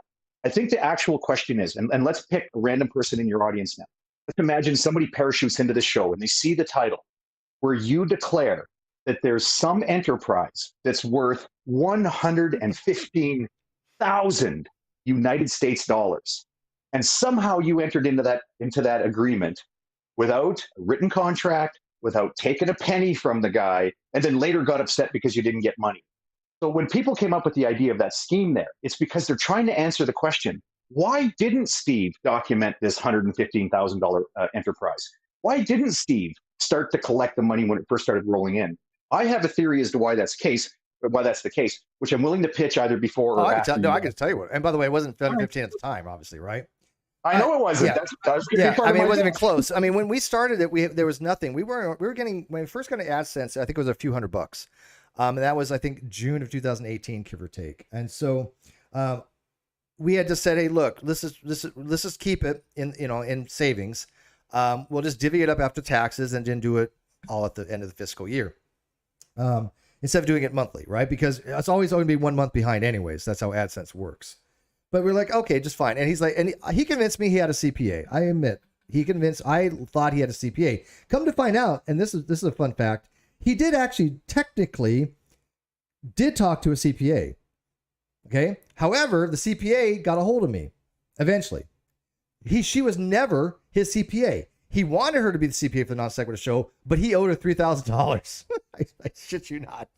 That's why she didn't want. She's like, no, you borrowed $3,000 from me and you never pay me back. This is what she told me. I don't remember her name. Good things for you after that point. I cannot demonstrate that. I don't remember much about it, but I remember that she contacted me and said she had $3,000 that he owed her. I don't care if people believe me or not. It doesn't matter. But yeah. Like I said, we're like, okay, we're going to divvy it up after all the taxes. And so when it came due, I was like, okay, well, what's going on? And I have my communications with Bull. I have my communications with Kyle. What's going on here? Oh, my tax guy has it. My accountant has it. I'll get you all the information. And, I even told Bull, look, I have this in writing with Bull. I'm like, I'm getting concerned here. He is not showing me the books. He's not giving me the information of what's happening to the money. And again, it wasn't a large bit of money at the time per se. It wasn't like $100,000. But it was significant enough at that time that I was like, okay, this is when we need to have a payout. And the payout wasn't forthcoming, right? That was it. Real quick. The Banhammer of Hamarani of Kimi for $10 says, congrats on winning the case. It is a shame that since the channel remains inactive so long, it no longer has the reach in the algorithm as it did. And that's true. But you know what? It's okay. It's okay. I still have people that wanted to watch the dialogues. Excuse me. I have some great guests coming on. I've got people from the Discovery Institute coming on. 2 very big names. I got Matt Slick who wants to come on again. Sorry, Hog. I got I got your favorite pre-supper that I talked to yesterday again. Oh, come on. Who's the one? Sci-10 Bruton? Yes, I-10. Yes. Hold on. You're a slight misapprehension. Sci-10 Bruton and I do not get along. And if anybody remembers the reason why, it's funny and I don't care. But Matt Slick, I've talked to Matt Slick probably 6 times in the last month, including last weekend. People, I understand. I know what it is. People saw how Matt Slick and I were on the air. But the problem is everybody saw those interactions on Tim's show, Bible Thumping Wingnut. Bible Thumping Wingnut, yeah. Right. Hogtie being on Bible Thumping Wingnut show was always a tough time because I was very good friends with Tim, quite good friends with Len. We talked a lot about being dads and raising our kids. And then Matt Slick would come in and they're like, well he's gonna shove Hogtie's head up his ass, right? Yeah, right. Go after each other. Fight. Sure. Yeah. You go ahead and you watch those things. Yeah, it turned ugly a couple of times. But what people don't seem to realize is that they would call me up on Skype. Like, actually, this is one quick example, is that when the flat earthers were getting off the ground, Matt Slick started telling Tim in private conversations, I don't think these flat earthers are really Christians. I think they're atheists who are disguising themselves as false flag operations. Yeah, no, I get that all the time. I am so, dude, to this day, I'm still accused of being a Christian or a theist. Oh, really? Oh, yeah. Well, Tim tells Matt Slick, he says, no, I think some of these people are like legit. He says, like Arcane Logos, for example. I know Arcane Logos is just a rock solid brother in Christ, and he's a dedicated flat earther. No, the atheists are doing it. So Tim tells Matt Slick, he says, well, you know what? I know an atheist, and I know we fight on the air, but this guy's honest. I'm going to ask him. I said, I can bring you into the call. So he calls me up because Matt Slick didn't believe him. But he says, we tell Hogtie Champ that we know about this scam that the atheists are running. He'll admit it. So he calls me up. He's like, hey, do you mind talking to Matt Slick? But it's got to be off air because he's got this private question he wants to ask you. Right? So we actually got to be friends after that. And just for people to know, I don't know, there might be a couple of atheists pretending to do it or not, but no, the flat earth thing is totally serious. But like that friendship has continued, and his wife has some health problems. Yeah, I knew that. He had told me that. He was supposed to come on earlier, but his wife has some health problems. So I was aware of that. Arcane Logos, people don't know, was a flat earther, by the way. I still don't know if he still is. I'm probably he was. Oh, did he? He messaged me about 3 weeks ago, and I wrote back to him to be like, "Holy hell!" And I said something because somebody told me, like, I don't know if you remember, he and I used to have really good one-on-one conversations. Yeah, I admit that. You do remember? Yeah. Yeah. You were the Atheist Logos whisperer. Yeah. Yes. Yeah. But then somebody told me, oh, he'll never talk to you again. He was a Christian. Then he went into the Christian/flat earther. Then he went BHI, Black Hebrew Israelite. Really? For clarity for your audience, I'm repeating what I was told. I am not saying this is true. I'm telling you guys what I was told. Yes, it's true he's a Christian. He is on fire for Jesus. Yes, it's true he's a flat earther. I've talked to him on air and off air about it. It's not a game. He really is. Yeah, I believe that. I've heard from other people he's BHI. I've not heard it from him. I'm not saying he is. But I was also told by these people, he will never speak to you again because now he's a raging racist and he hates you because you're white and therefore a demon. And I went, what? That would follow. You can agree on things, but he doesn't hate me. I didn't get that. But the Black Hebrew Israelites do believe that, so that would be consistent. Okay, sure. And I'm not arguing with you, but I'm just saying I'm not going to take a stance in this position. If Arcane were to phone me tomorrow, I would take his call. I'm not going to take someone else's word for it that he hates me because of the color of my skin. That's absolutely baffling to me. Now, by the way, some of those people go bonkers. And if one day he admits to me, look, Hogtie, it's not your fault, but you're a demon, then I'm just going to stop talking to the guy because I don't have friends like that. Yeah. But I will believe it when I hear it from him. No, you shouldn't accept that on third-party information. And in fact, the thing, people may not know this, again, we're reminiscing, and that's okay. This is the Non-Sequitur Show. We do that. Arcane Logos gave something to the community. He gave a theory to the community. It was the famous or infamous farting bird propulsion theory. Yeah. I don't even want to get into it because it's just so bizarre. It's so good. It's so good. That is what he gave to the Great Debate community. When we have the Great Debate community and all of us, we get together and have these amazing discussions. The thing that Arcane Logos gave to the community was his theory of how birds fly by fart propulsion. Yes. All the things that I've forgotten about that. Yeah. He didn't say fart, but he did say, just for clarity for your audience, He says that birds have a different respiratory system. They breathe in air through their mouths. It goes through their body and then comes out another way. Yeah, he didn't call it that. We called it that. But yeah, that's exactly what it was. I just want people who know bird anatomy to take a quick count. He said it comes in the mouth and out, quote unquote, another hole. How many holes do birds have? 2. He is a flat earther. One at the back. He is a flat earther. So let's give him some, you know. Oh, by the way, I'll tell you that. You remember Anthony Fletcher? No. Do you remember him? Antonio. Fletcher. Yeah, Antonio Fletcher. Remember Antonio? I talked to him a couple months ago. Yeah, he's a Darth Dawkins minion, and he and I got into a big argument. And because this is one of the problems I have with those guys is that, and this is not about Christians. Clarity, this is not about Christians. This is a subset of the radical evangelicals who will look at something like, let's go to John 15, John chapter 15. Around verse 11 or 12, Jesus tells his assembled followers to love one another. Let's skip that part. Who cares about love? Let's get down to 17, 18, 19, 20, where Jesus tells, chapter 15 of John, Jesus tells his assembled followers, know that that if the world hates you, know that the world hated me first. Mm-hmm. Right? He's saying that if you tell somebody you're a Christian, they get angry with you. You're going to be persecuted. Know that it's not that they hate you as a person. They hate your faith in me. Right. That's what he was saying. Right. What he was not saying, you cannot properly read this from John chapter 15, is Jesus was not, underline not, saying, you need to do things to make the world hate you as a proof for your loyalty to me. Yep. Everywhere. Yep. Everywhere that Jesus spoke, everywhere in the Pauline encounters of what he thought Jesus, what Paul thought Jesus meant. It was always about, say 1 Peter 3:15, right? So you secure God in your heart. You get hope, even though life is miserable. Get hope in your heart because of your love for Jesus. And then when somebody asks you, well, why are you so happy? The world's crappy. Why are you like this? You tell them, I'm on fire for Jesus.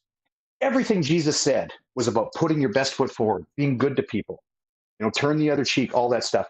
And yet somehow these wackos interpret that portion of John chapter 15 as being, well, you better do stuff to get the world to hate you. Otherwise, you're not really loyal to me. You want to be antagonistic. They think it's a commandment to be antagonistic towards people and just be an asshole to people, right? And I've always gotten on well with Antonio. Remember, there was a show when I was on the panel there, and then Antonio's microphone quit working, and he couldn't reset it because he would have had to reboot, and he would have lost control of the Hangout. So he just hung out in the Hangout, and I ended up hosting. I'm a non-believer. I ended up hosting the last hour of Antonio's show. And at the end of it, he types in the internal chat something like, well, I kind of want to wrap things up. So I announced to the audience, well, anybody got anything else to say? Because Antonio wants to wrap things up. And then it's, okay, well, it looks like we're ready to go. So, thanks for watching the show. Thanks to our guests.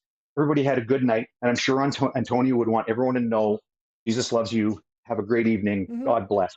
I ended Antonio's show. No, I do, but you've always been like that. Yeah, no, look, I'm the same way. I mean, you obviously know that I'm agnostic. We've had multiple discussions on the terminology. Yeah. But I will tell you this. I have leaned more toward atheism than when I first was talking to you. As a matter of fact, you may not know this, but I mean, I like satanic music, right? I like I like satanic music. I like satanic. I pegged you for a country guy. Oh, and Willie and the boys. I'm sorry. I'm just. God damn! Do I sound like I got a twang? I'm just picking on you. But I am working a little bit with an organization called Atheist for Liberty.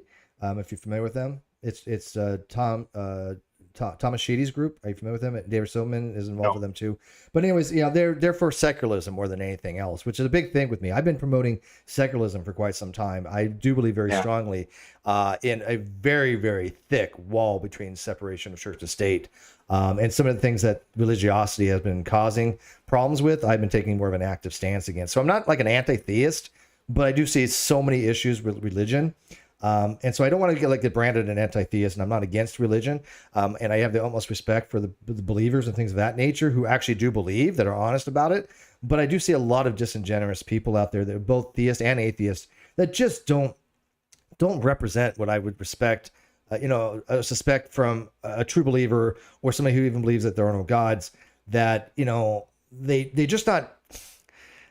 don't know how to put it. There's ethical considerations to be had in any type of belief, right? Or any type of position, and they're just not congruent with their positions. And so, I try to like always be what I purport myself. I always give people my beliefs and why I justify them. But yeah, I'm getting very cynical, and I have been probably, obviously, leaning more toward the atheist point of view. And I have a show called Theological A-Holes now that I do. But I mean, but I'm not fully quite there yet. I mean, I'm not like, Aaron, who claims, like Aaron Ra, I don't know if people know this, but Aaron Ra claims to know there are no gods. He just doesn't merely believe it. He claims to know. And I think that's a very, very high threshold. And then it's funny too, because Matt, I had a discussion with the guy the other day on Facebook, and he was telling me, oh, Matt Dillahunty, he's not a positive atheist that there's no gods. He doesn't ever claim there's no gods. I'm like, the hell he doesn't. I've talked to Matt on it. I found two. Yeah, no. And I found 2 clips of him saying, I accept the claim there's no God. I'm a positive atheist. Yeah. Right. And well, actually, he and I share that position. And just where people get confused on that notion is about the demonstrability. And it has to do with, okay, what do you mean when you say, I know? Like even you're sort of picking on Aaron for saying the thing, well, I know there are no gods. Aaron believes there are no gods. Furthermore, Aaron argues that point with a reliable justification. I think so, yeah. There's 2 of the 3 elements of knowledge. If it happens to be the case that there are no gods, he'd be right. Yes, Aaron knows there are no gods. Right. No, I agree.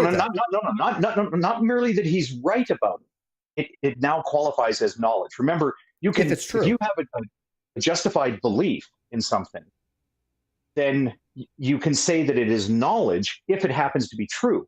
But you don't know that it's true because you don't have access to that information. That's the distinction, though, right? He's claiming knowledge. You know things, but you can't know that you know them. I don't think that Aaron's and that does kind of violate philosophy is that subtle, but that's the truth of the matter. No, I 100% agree with you, and that does kind of violate the KK principle in that particular instance, right? No, I don't. Well, because if he says he knows that he knows no God exists, that would violate the KK principle. Right. But if he says, I know that God exists, I talked to him, he definitely believes there are no gods. Right. And he does so with a justification from a reliable contemplation mechanism. If he happens to be right about it, well, then it is knowledge. Right. But the problem is, and I'm 100% agreeing with you, but the problem is he's only making a claim for knowledge, right? He's not demonstrating he actually has knowledge, and that's the distinction.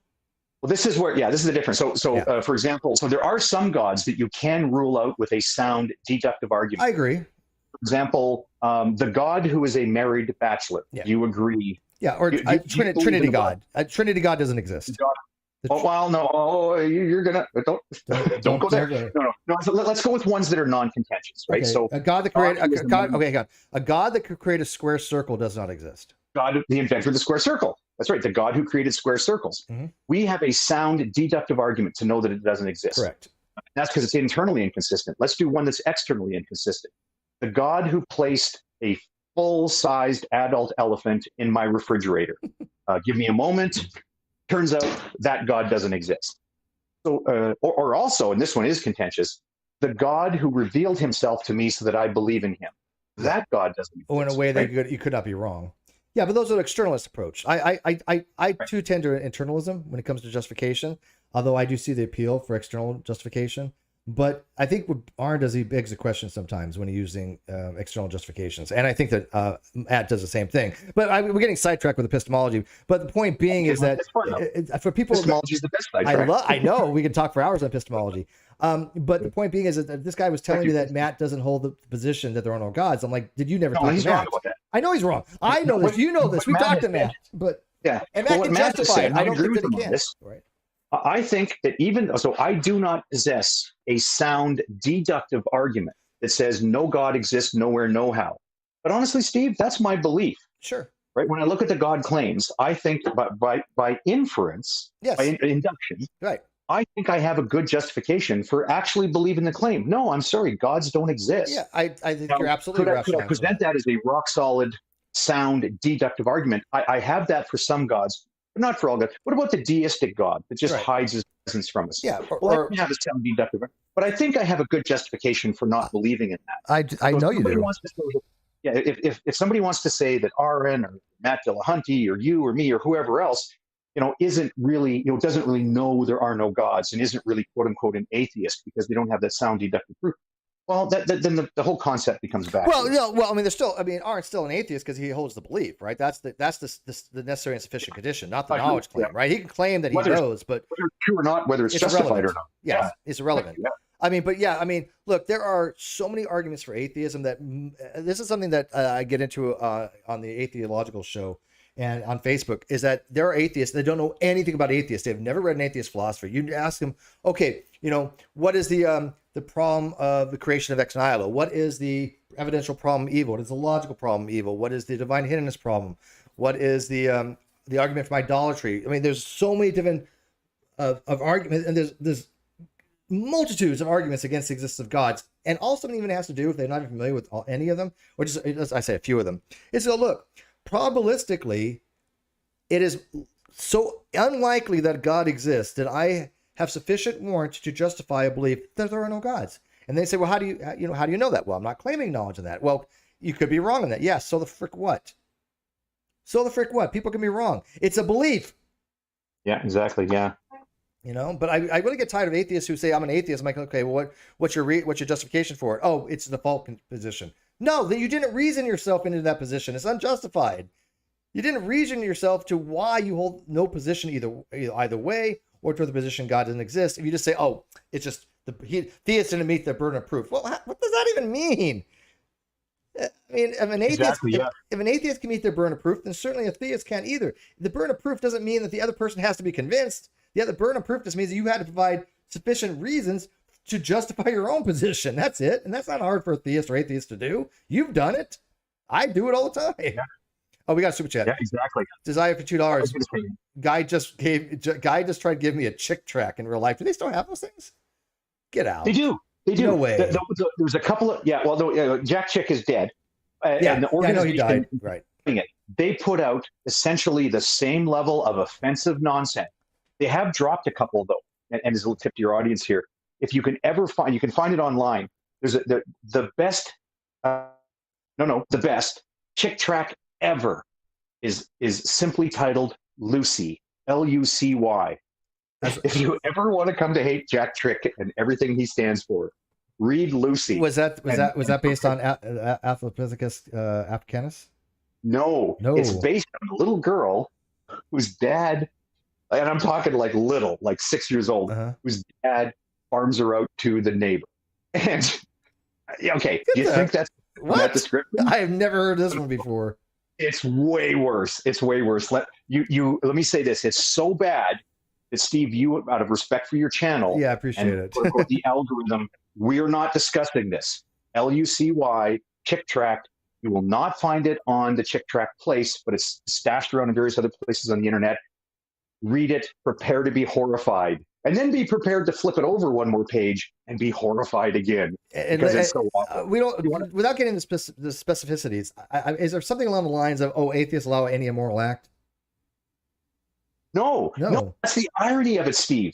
What the message tells is that Christians allow any immoral act. Pause and think about that for a second. Christian theology allows. And then you can ask for forgiveness. Right. Well, no, hold on. No. Don't. I'm jumping ahead. Sorry. No, it's not that. It's don't feed the anti-Catholic nonsense. So when you say, well, Christians can sin and then ask for forgiveness, evangelicals will say, oh, no, you're thinking of the Catholics and their little confessional booth. No. So don't say forgiveness or confession. Don't say confession. Don't say forgiveness, because that brings to mind how the Catholic Church handles that situation. What the actual concern, at least for me, is everybody, John 3:16. No. It's John 3:16-18. You need to read that whole chapter, the whole conversation between Jesus and Nicodemus. Jesus says that God so loved the world, he gave his only begotten son, so that those who believe in him may have eternal life, and those who do not believe in him are condemned already. Now, I might be mixing in something from John 4 or 12 or something, but the sentiment is this. The sentiment is this, and then we should get back to the. Yeah, that's fine. But hey, I don't know what your audience is interested in. I don't know if anybody's even listening at this point. That's okay. Two people. The sentiment is that at the end of the day, so everybody is going to have eternal life, either a life of eternal bliss or a life of eternal conscious torment. And what God is doing is God is dividing the world, all human souls, into two categories. One category is going to be dirty, disgusting sinners who accept. I screwed it up. So one category is the dirty, disgusting sinners who reject Jesus Christ, and you are destined for eternal conscious torment. The other group is dirty, disgusting sinners who did accept Jesus Christ, and they have a life of eternal bliss. And by the way, I said that line to Matt Slick a couple of weeks ago, right? And I stammered partway through it, and I'm scared I kind of screwed up the comedic rhythm of it. But I'll say it again. God says there's dirty, disgusting sinners who reject Christ. They're going to hell. The other group is dirty, disgusting sinners who accept Christ, and they get to go to heaven. When I got to the end of it, Matt Slick goes, no, hang on. Oh, wait. No, you got it right. Well, okay, so hang on, because he's a Calvinist, and so he has the tulip thing. So one of the things is total depravity, right? So he would admit that all humans are these totally disgusting, things, but when they get to heaven, they're sanctified and all that goes away, or they just sure. But the thing he's jumping on, even before letting me say it, see what Christians think that atheists think is they think we're all under this misunderstanding. See, okay, Christians think that atheists think that Christians think Christians are good people. Okay, I get it. I'm glad that worked. Yeah. Anybody within earshot, please do not think that Christians think themselves to be good people. Their whole model of reality is that is their own brokenness. Yeah, exactly. Right? Yeah, exactly. They know they're broken. Yes, and they're redeemed through Christ. They're redeemed through by being cleansed in the blood of Christ. Yeah. By the way, you know where I'm from. I've gotten some blood on me. It doesn't clean you. It doesn't work. Yeah, it doesn't work that way. No, it doesn't. Yeah, even though it's a symbolic thing. I'm going to have some episodes on that. I don't get into theology much, but one of the things I did want to get into is, who makes the rules? Like, for example, I had a discussion with somebody who's in astrology, and the questions I ask are like, well, who makes the rules that governs the planets, right? I mean, let's say there's, these nomological rules for like the ideal gas law and force laws. We all know the physics, right? So these laws exist, right? Whether they're prescribed by somebody or not, they do exist in the universe for some specific reason.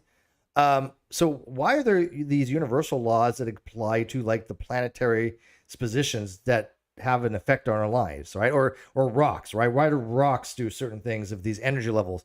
Where do why do these laws exist? I mean, what's the accounting for them? Not saying that we can account for the other laws, but who decided that these laws are the way they are to work the way that they are? They're just like fundamental aspects of the universe. If so, why? Well, this is. But to get my point real quick, God made the rule that man had to be like atoned through the blood of Christ, to sacrifice his only begotten son, who's basically dead for 3 days. But the whole thing just doesn't make any sense. Like why would he need to go through all that? It doesn't. Yeah, it really doesn't. Well, even when people say, like, okay, what is the point of existing here on Earth? Right? Because okay, so God has to figure out, who is going to be the sinners who accept Christ and therefore deserve eternal. Not deserve. They don't deserve it. Who will benefit from God's grace and get eternal life of eternal bliss, even though they don't deserve it? Who gets into Group A and who gets into Group B? Right. This is sort of the central question to that, and I briefly lost my point. Well, it's funny, as I brought that same point out to Anastasia, for the producer for the Reasons to Believe, when I did agree to argue. I said, what is the line demarcation between the cutoff of those who believe sufficiently enough, or those who did whatever works enough, or those that God decided are saved? Where's this line? You know the story of Anubis and the weighing of the heart and the feather kind of stuff. Who does that? Where they say, oh, you know what, you were so close, man. If you just had a little bit more conviction in your belief, or you say that you believe, God knows what's in your heart, and you were so close, but sorry, you're just condemned for an eternity in hell. I don't buy that bullshit. I will tell you right now, I believe hell is bullshit.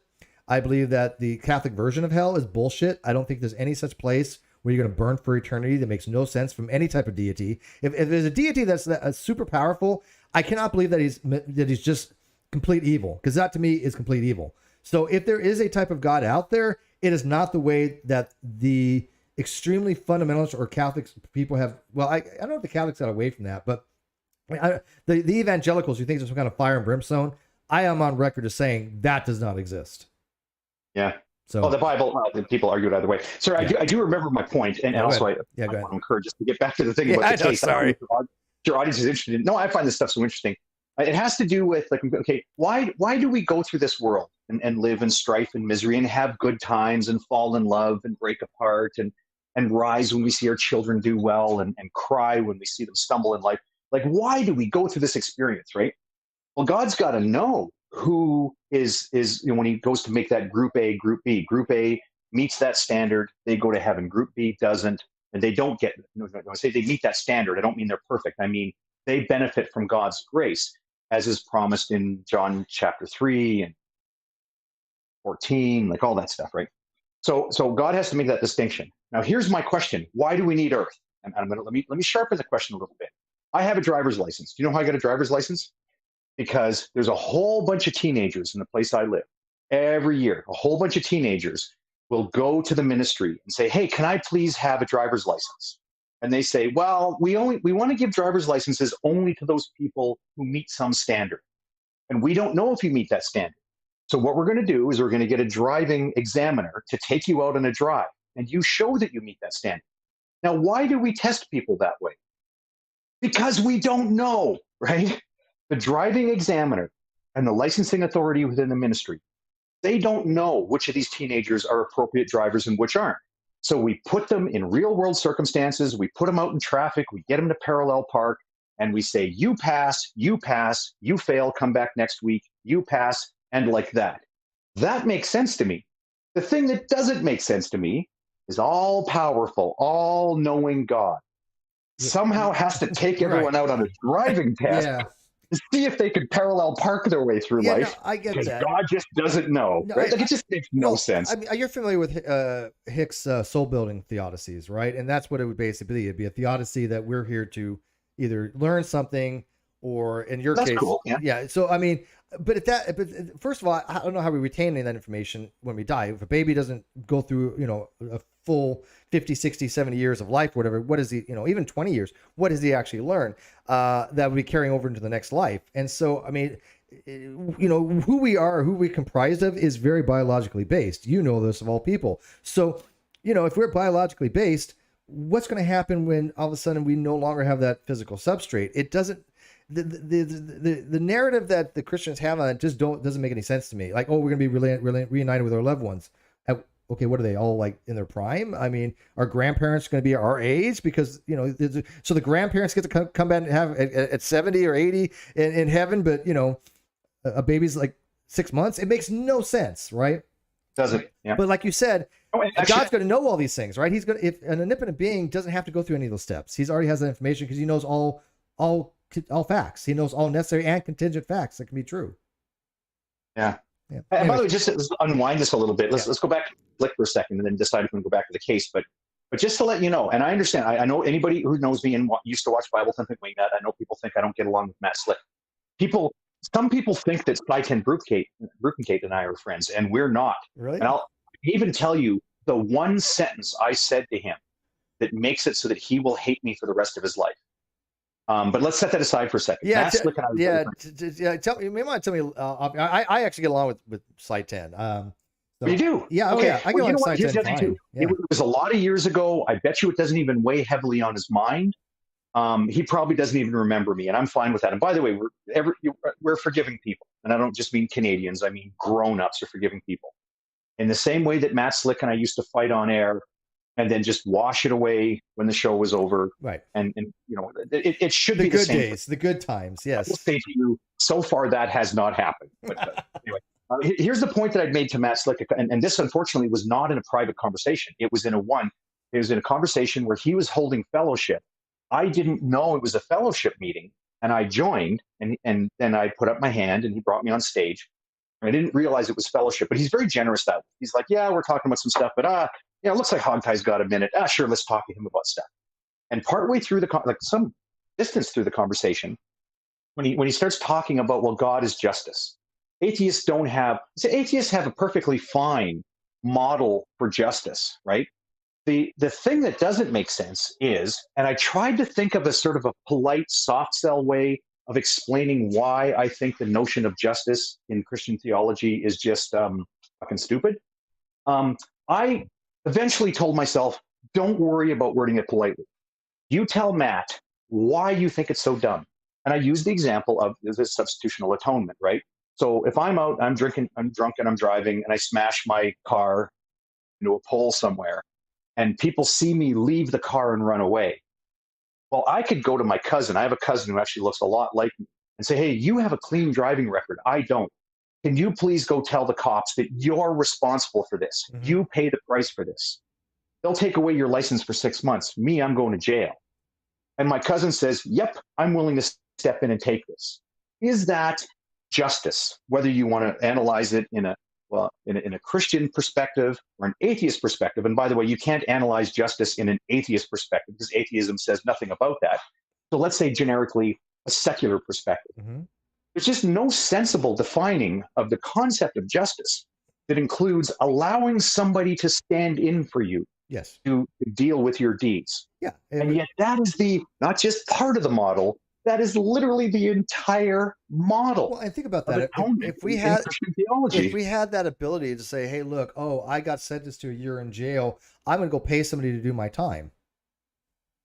Yeah. Would that be justice? No, of course not. Of course not. Then I told him. Same thing. Yeah. Well, the thing is, he says, okay, no, that's a good question. I see some people struggle with that. Let me explain it to you, Hogtie. And Matt Slick, I'm going to say Reverend Slick, he's a learned man. Reverend Slick explained it to me and ended with the phrase, so does that help it make more sense to you, Hogtie? And I said, no. No. Like, that's silly, right? And I don't know, I respect them. I don't know how they don't see.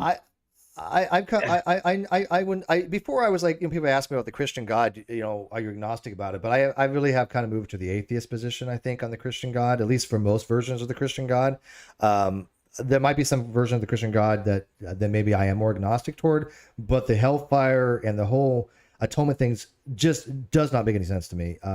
And I do try to look at their point of view, but even when I was a Christian, dude, I never felt that. I never felt that connection with Jesus. I never felt that, one-on-one, Jesus loves me, this personal relationship. So I have nothing to even relate to on that, right? But, when you have so many people, all these different variations of what they think, Jesus is, and I just look at the whole story, and I think Ozzy does say it best. Ozzy really has a way of putting it out there that, look, they sound fantastic. They sound mythological. They sound like human inventions, what we would expect from people that want to have some kind of a way of explaining something, right? Let's say that let's say there was somebody named Mary that did get pregnant, and maybe she did get pregnant from some Roman soldier or something like that. We want a way to explain things, and one of the ways we go about explaining things as humans, at least in historical context, is they make shit up. They just make shit up. Yeah. Oh, I agree. That's the key. Yeah. And I think that's a reasonable. I do think that's a reasonable justification for people that do want to run atheistic arguments. Say, hey, why you're an atheist? Well, gods don't exist, and they explain them because this is what we find congruent with human behavior to make things up. And I do accept, and I always really have. People say, well, what about Thor? Well, yeah, they wanted to explain thunder and lightning. They wanted to explain these phenomenon. They didn't have any critical thinking like we do now. They didn't have scientific methodology, not to get into scientism, because I abhor scientism. But if we're going to observe the natural world, then yes, scientific methodology is the best way to go about doing that. They didn't have those kind of best practices. And so what they did, they made shit up, and people believed it because people were very, very uneducated during those days. At least the masses were. Oh, exactly. Hey, I'm sorry, I was briefly distracted there, and we should check the live chat and stuff. Yeah. Can I just say to, I'm going to call it now, my audience, to the people who are messaging me, I need you to understand something. I'm doing a show here. I'm having a conversation with a guy. I get you. So here's the one answer I'm going to post. Okay, so I'm just going to make sure I got it right. To all, especially this guy keeps messaging me. The reason we don't know WTF is going on is because ... Oh, I'm going to put Steve just showed us. I'm saying it out loud because I want you to correct me where I'm wrong before I hit enter. You know I will. Because Steve just now, in all caps, showed us that get out of here, that Kyle signed a confession of judgment. Edit. Steve just showed us that Kyle signed a confession of judgment on December 29th, 2021. As part of that deal, Steve filed a voluntary dismissal on December 39th. I'm sorry, that should be 30th. 30th, yeah. Okay. Right. The reason we don't know what's going on is because Steve just now showed us that Kyle had signed a confession of judgment on December 29th. As part of that deal, Steve filed a voluntary dismissal on 29th. You have to see the other document. Yeah, and I never made that public, obviously. And as you would agree, once you have a signed confession of judgment, there's nothing to be adjudicated at that point. Well, kinda. I told you. Okay, so it's a little different than Canada, but whatever. Reason, yeah, that's right. Because and it's not even and Americans should not believe. And I now forgot the Latin phrase again. These Americans don't believe that this mechanism that Steve's talking about today is part of American law. Mm-hmm. It's not. It's part of a British common law tradition from years ago. And then when we came to North America, Upper Canada, Upper Canada was kind of half of what Canada originally was, which is merely a fraction of what is now the province of Ontario. They had it, but then they outlawed it. And then British Columbia later outlawed it. And now we just don't do it at all. The same thing happened in the U.S. Some regions would allow it. Other regions, that might be true. It. Yeah, that right. might So it's not. Sure. If you live in Nebraska, you probably don't have this confession judgment thing, right? You probably don't have it. So, that I think that's part of the confusion here is that a lot of us might be right. Yeah, but this is in North Carolina law. Steve says it works in North Carolina. Right. That's because Steve has a lawyer who's called to bar in North Carolina. I would not have done it this way. Actually, let's go back to that point. I want to tell you. So we got sidetracked there, but I was telling you I've had this happen twice before. And when it happened, they say, "Oh no, we don't want to go to trial next week. So you withdraw the case, and we'll send you money." I go, "Why would I withdraw the case? You send me the money first, then I'll withdraw it." And their lawyer, of course, says, "Well, we're not going to send you money because you're still suing us. You have to withdraw." So you end up getting into this weird Mexican standoff. Yeah. So what I did was, in both cases, I said, "We're going to go to a different lawyer. I will pay that lawyer's fees. They'll charge you about $500 to handle this. I will, number one, I will prepare a request for an adjournment sine die. So sine is like sine wave, S-I-N-E, and die is like the word die, D-I-E. An adjournment sine die is when you tell the court, "Hey, look, I appreciate your help, court," because the parties are fighting. When parties are in dispute, they go together to a court to say, "Look, we tried to work this out, we can't. Please help us, court."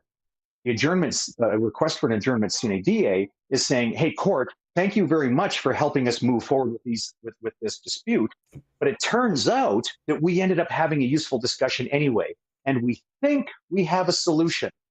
So can we please put this case on hold?" For how long? Literally indeterminate. Indefinite. Just leave it hang. Right. It's an indefinite, right. So I prepare a request for an adjournment sine die and submit that to the court. Then I prepare a withdrawal or dismissal, depends what it is, depending which court you're in, and I send that not to the court, certainly not to their lawyer, but to the lawyer that I'm paying. And I say, "Here's my request to withdraw this case from the court. You keep it in your files." And then their lawyer sends to my lawyer a big fat check along with an agreement, much like the agreement you have. It says we agree to call it quits. I remember you reading out part here about how, look, we're not going to sue each other anymore over this issue. Mm-hmm. That doesn't prohibit us from suing each other for breaching this agreement. It doesn't prevent us from suing each other over some other dispute. But we're going to agree to put this matter to rest. So their lawyer prepares that and sends that to my lawyer. So now my lawyer has in his folder a check, the agreement to just make the whole thing go away, and my request to the court to withdraw the case. He has all that stuff in the folder. I then go to that lawyer's office. We go over the agreement. If I agree with it, I sign it. I pick up the check, and I walk out of the office with my money. That lawyer then files that withdrawal from the office. So I've already filed the adjournment sine die. And then when I get the check, my lawyer who's holding that letter in trust Puts the will dismissal. go ahead and file with the clerk Yeah. that, yes, we want to dismiss this case. Which is why when I saw you dismiss this case, Which makes sense. I went, well, this guy must know nothing about Canadian law. I don't know about Canadian law. But but you may not be aware of this. The wrong way to go about it. But any other further legal action is already paid for. My lawyer's on is a fixed retainer. He's already been paid, so he well, that's not the point, but yeah. But yeah, so if there's any additional legal stuff, it's all on his dime. But again, it doesn't really matter. I mean, the end result's the end result, right? And this is a legally binding thing. This is the fact that he is considered to be in default. He is he does owe the money. There's no ifs, ands, or buts about that. It could be used to collect in multiple different ways. That is just the easiest way to go about it. I mean, obviously. Well, when you say, sorry to interrupt you, but when you say it's legally binding, in my view, because as I'm coming to understand this, like you put this thing up saying you're going to do the show and there's a countdown timer, and then in like the 2 minutes before you went on air, it suddenly made sense to me because of a comment you posted in the live chat yourself, not because I figured it out, it's because something you said. So when you say that this is a legally binding thing, what I hear is this is a legally binding thing that happens to work in the great state of North Carolina, because it doesn't work in every state in the union, and it doesn't work in any part of Canada. Well, and that's fine. So let's not confuse people by that aspect. I know, and I totally get you, and I totally get it. Matter of fact, the same thing like pickpocket service. It's something that Minnesota has, right? I mean, every state is, and by the way, it's a good point though. This is why and you brought up initially, lawyers will tend to say things like, I'm not positive because that's not my specialty of law. But the same token, you ask one lawyer about legalities of some other state, they're going to be very, very parsed in their response almost every single time, right? They're going to say, "Look, I don't practice in that state." They're right to do so, yeah. Right. And the same thing for anybody in the medical profession. And if you're this type of doctor and somebody's asking you something that's way outside your expertise, you're probably going to parse it out. Same thing for any kind of expertise on anything. And so, yeah, I totally get that. But the point being is that, it still was all of this because, it breaks down to the fact that we all agree now that Kyle did lie. We all agree that Kyle did, as you put it, I don't remember the word you used, but overwhelmingly lied to the court. I mean, just. I said way with like 17 way, yeah, way. You way undersold how much this guy lied. And I'm so upset by that because I lost it. I still haven't paid Ruhif. I lost a bet to him. And I told you before I lost a bet. I remember that. Yeah, I remember that bet. Yeah. And then I said, I can't tell you because part of the bet is that we have to do something in secret. And I'll give you a hint. It has to do with the next video you put up on YouTube has to include this thing. Mm-hmm. And he has done a couple other videos on flat earth stuff. Mm-hmm. I haven't done a video since. So I admit I lost a bet to Ruhif. I owe him something in exchange for that. And I have to do this particular thing in my next YouTube video. But then are you doing don't even make YouTube videos, so I don't know what to do. Yeah, I was going to say, do you even do videos any longer? No. I've actually, honestly, in the time since then, because I want to be a gentleman about it. And the thing is, it's not a fun, it was kind of a fun thing. But I don't look forward to doing it because I kind of put my foot in my mouth. But I want to do it. And I've actually, in the time since, I've been thinking, well, come on, Hogtie, just think of a topic. And then G-Man did something stupid one day, and I thought, we'll go and do a video about that. And I was like, G-Man did something stupid? G-Man. What? That never happens. I don't care. That's crazy talk. Like, would my audience even care to watch me mention, oh, by the way, everyone hold on to your hats. He didn't tell me what the bet was. With Ruhif? Like, I don't know how to handle that. But it's something you don't have to sing or something, right? It's something. Oh, okay. I'm just making this up because he didn't tell me. But if you have to sing and dance in a tutu. No, he's not supposed to tell you. He didn't tell me. No, he didn't tell me. When you guys find out what it is, if I ever get around to doing this, when you find out what it is, it'll totally make sense. Hey, so let me ask. I got two questions. What I got here. So in the live chat, this guy says, I'm going to read it to you verbatim here. Ready? I heard that Quantum Eraser guy destroyed Steve McRae with a video that was so savage. Steve ran from the flat Earth community. Yeah. That's true. Is that true? Totally true. Totally true. Yeah.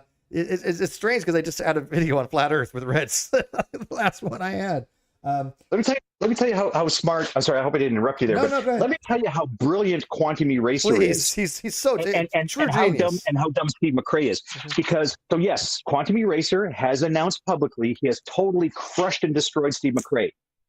And then he plays a clip of Steve McRae saying something stupid. Quantum Eraser also has a video on his channel where he says, "Oh, I totally destroyed Hogtie Champ. Look at how stupid Hogtie Champ is." And then he plays a clip of Steve McRae. Wait, does he think we're the same person? I don't know what he thinks. But he does. He's Quantum Eraser. Where you said something, and then he's like, "Oh, look what a dumb poopy head this Hogtie Champ guy is." But it's clearly your voice speaking 100% of the time. I don't even get a word in that entire video. That's hilarious. I totally believe that. No, that dude is one dumb. I mean, that dude is just stupid. I mean, it's just, but yeah, that's fucking hilarious. But at least he's stupid in a funny way. Yeah, no, I get a chuckle at a flat earthers, man. That's why I do the shows on them. I mean, they're just fun. Sometimes I couldn't do it very often. I stepped away from here's the truth. I stepped away from this flat earth community because of a couple of reasons. One, there were many dishonest actors in the flat earth community, both on the flat earth and the anti-flat earth side. I can't deal with that. And two, you hear the same shit over and over again. And it just got mind-numbingly stupid. I mean, how many times can you hear the same debunked arguments? It's like, this is dumb. These people are idiots. It's flat earth is going away. And so, yeah, it didn't pique my curiosity. You know, I do things I enjoy.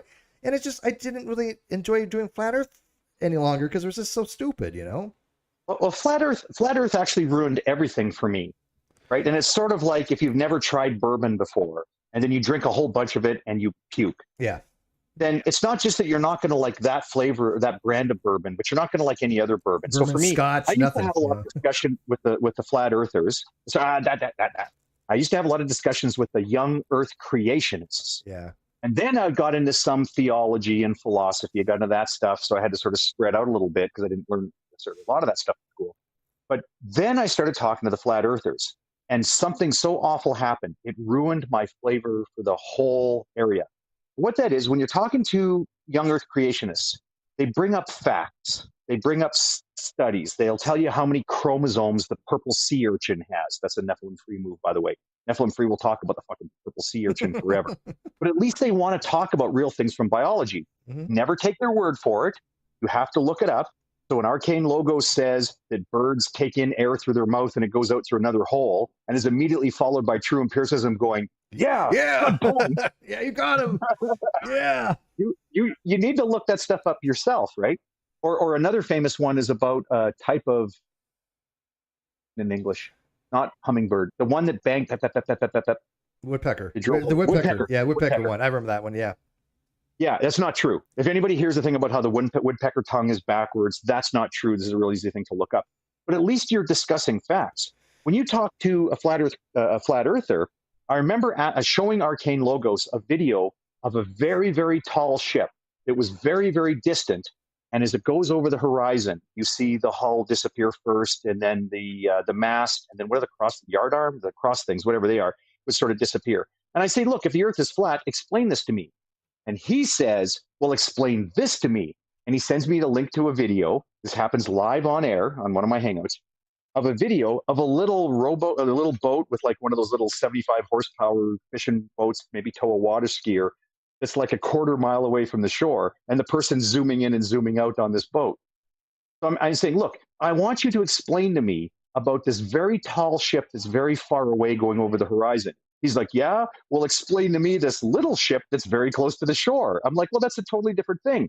So then he says, well, how do we know that your video clip is real? And that's what I realized. Yeah. They don't care. It's not just they don't care about the truth. Nope. They don't even care about individual facts. No, they facts will are relevant to them.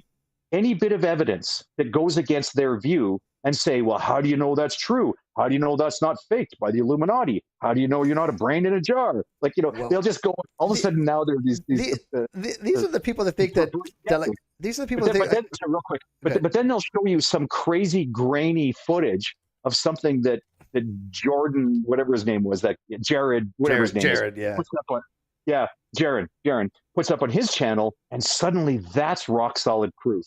And I just went, you know what, fuck these guys. I've got kids, I got a job, I don't care. Yeah, well, that's kind of like, these are the ones that think that like the government put these little chips on reflector telescopes, so it made, put planets in there that don't really exist, right? I mean, it's just That's amazing. That's actually impressive. Yeah, that's it's like, the government can't do basic crap when it comes to healthcare or gun control or abortion laws, but they can put chips in camera and telescopes to make you see rings around Saturn and stuff like that. No, there was one other thing I wanted to ask you about when it came to the flat Earth. Was the what was it? One of the no, it wasn't flat Earth. No, you were talking about young creationism. I got to bring this up because this is one of the things that always stood out to me. Do you remember when Nephilimfree, and this is a video on my channel, I had a discussion with Nephilimfree, and we were talking about the human chromosome 2 fusion site and the translocation, the Robertsonian translocation. Yeah. And he had actually brought up one time as evidence that this Robertsonian translocation was not a true translocation. For the wildlife? Yeah, for the Go ahead. So he brought up this paper and he put it on screen to prove that we were all wrong about this. And it was a paper on the translocation of wildlife from one region to another, like literally picking up the wildlife and moving them somewhere else that had absolutely nothing to do with chromosomes, nothing to do with the DDX11L2 gene. And by the way, I still remember all that stuff, dude. But it was this showed that he just did not apprehend anything that he ever read. He looked for bits and pieces of certain words and kind of drew them out, right? Yeah, and had no idea, because people were just like, dude, that paper that you supposedly read that refutes the human chromosome fusion site of 2A and 2B and pan-troglodyte 12 and 13 does not have anything to do with biology. You're doing such a good callback. There was a weird, again, people don't know, and this is one of the neat things about these discussions that happen online, is that, people took whatever they took in school, or they didn't go to school, or whatever it is, but you get to have these interesting discussions and learn things. But then the details get to be so specific, like you said, DDX11L2. As soon as you said it, I remembered that. Now, hold on. I'm going to say TTAGGG. Yes. That's the repeat. That's the motif. Telomeric repeat sequence. Why do I have that memorized? That will never come in handy in my life. No. But when we were discussing that chromosome stuff, people had that thing memorized, and they even had it memorized backwards for how it would appear on the anti-sense. Right. Yeah, the anti-sense. Yeah. Oh, see, but I missed the days. With Nephilimfree. I love a translocation thing. Oh my God! A translocation thing is probably amongst my favorite things that Nephilimfree ever did. Second to when he was discussing, third place to when he was discussing with Fiona Robertson about the randomness of assembling DNA. And he was talking about how many amino acids would have to go into a stretch of DNA. And then Fiona Robertson. Was an amino acid, yeah. She says, no, amino acids make up proteins. Nucleotides would make up DNA strands. And so Nephilimfree listens to that and he goes, well, anyway, do you realize how many amino acids would have to order them? Yeah, no, I have a video on that too, where I actually point out that Nephilimfree believes that DNA is comprised of monomers of amino acids rather than nucleotides. Yeah. I have a video on that as well. Again, these are the things that people wonder why the great community was great and why we had such amazing discussions, because we had fucking people like Nephilim that had the most basic shit wrong that we enjoy. By the way, you and I, we never went after Nephi personally, right? I mean, matter of fact, with his whole no. Right, but listen, to get it out there, things with his wife and things of his situation, you and I never dogged on Nephilim like that. It was just a stupid shit that he said. But there were some very evil people that I think went beyond that, right? And they did it with G-Man as well. I tried to never make it personally. I never went after those guys personally. Yeah, and you never did either. Yeah. No, well, even then, I've had people. So his name, stupid because he is dumb. But his name, which I'm going to say in your hangout, his name is John Smith. I'm not going to say his actual name. And okay, people now in your comment section are going to type, everybody knows his name is blah, blah, blah, blah, blah. Don't do that, please. Yes, I know everybody knows his name. But when I was hosting hangouts, once in a while somebody would come in and they'd say, oh, G-Man's an idiot. Look at this dumb thing he said. Yeah, I agree with you. Oh, yeah, G-Man's an idiot because he said this other dumb thing. Yeah, that's pretty funny when he said that thing. And then somebody would say, well, you know what John Smith is like. I'd be like, look, we don't need that. I kicked the guy from the hangout. And then as soon as the hangout was over, like I would jot down the timestamp. As soon as the hangout was over, I would go back and cut out the 2 seconds where G-Man's name was said. Mm-hmm. Yes, I know his name is out there. Right. I don't care. Right. We don't do that to I people. agree. Yep. And as far as Nephilimfree goes, here's something you don't know. Nephilimfree and I used to actually be quite good friends. I have, on many occasions, I've spoken with his wife. There was a period of time where she had some pretty serious health problems. Right. And he was very stressed about it. He called me up one day, and I had to tell him, the way lawyers say, look, I'm not an expert in that field. I don't practice in that jurisdiction, whatever. But it happened to be that I knew somebody in the next state over who was an expert in the particular field that she was being treated for. So I said, I'll call up my friend and see what's going on. This friend of mine says, well, I'm kind of aware of this department of this type of medicine. And she says, yeah, I'll take a look at your friend's files. But for them to send it from their state to my state is going to cost $75. And I was like, Neffy's broke. I'm not going to ask him for the money. I sent her the Canadian equivalent of that $75 so that they could transfer the friend's records over. In the meantime is when, let's not discuss the details of this, quote unquote, Amanda Gate happened. And Neff was so upset with anybody who was anywhere within a mile of Amanda Gate. He just hated all those people. So when I called him back and said, look, this friend of mine just needs your friend to sign a consent so they can move those records over. He wouldn't take my calls. Yeah, all of a sudden now I'm evil. I'm trying to help his friend through a life-threatening situation, but because he's upset about some online nonsense, he's now willing to... I'm not going to get into the details on either. I do know what you're referring to, but that's a shame. And you may not know this either, but remember when YouTube changed over everything and it made streaming a lot more difficult and everybody kind of had to use OBS? Remember those days? I quit before then, but yeah, I do remember that. Netflix couldn't figure out how to get online. He couldn't figure out how to stream. And so guess who took an hour of his time to actually show him how to use OBS? I remember that. No, that was you. I remember that. That was me, yes. And so, people think that just because, and at the same token, I'm thinking, I'm helping a guy who puts out misinformation, but I was like, but he is making a living off this. People are, and look, I think that's the guy personally, and I did it because look, it's entertaining. Nobody takes Nephilim seriously, right? So he's not causing any harm in the big picture, right? He doesn't have a big platform. So yes, I helped him.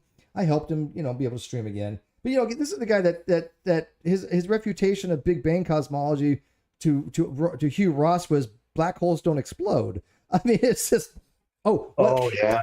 One last thing. Let's get back on topic because I do got to wrap this up in a few minutes. So we're going to wrap this up. If people watch the beginning, that I went through all this, so we're just kind of reminiscing about some great debate stuff because this was back in the day where it was fun and we really enjoyed it. But I will ask you a question. This is a difficult science question, though. You ready for this? You got to put your thinking cap on. Ready?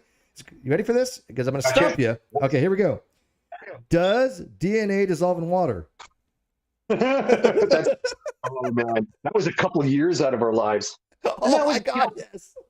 What's funny is how that thing started because True Empiricism made his video on about whatever, and he's talking about how in the early world DNA would have just fallen apart if it came anywhere near water.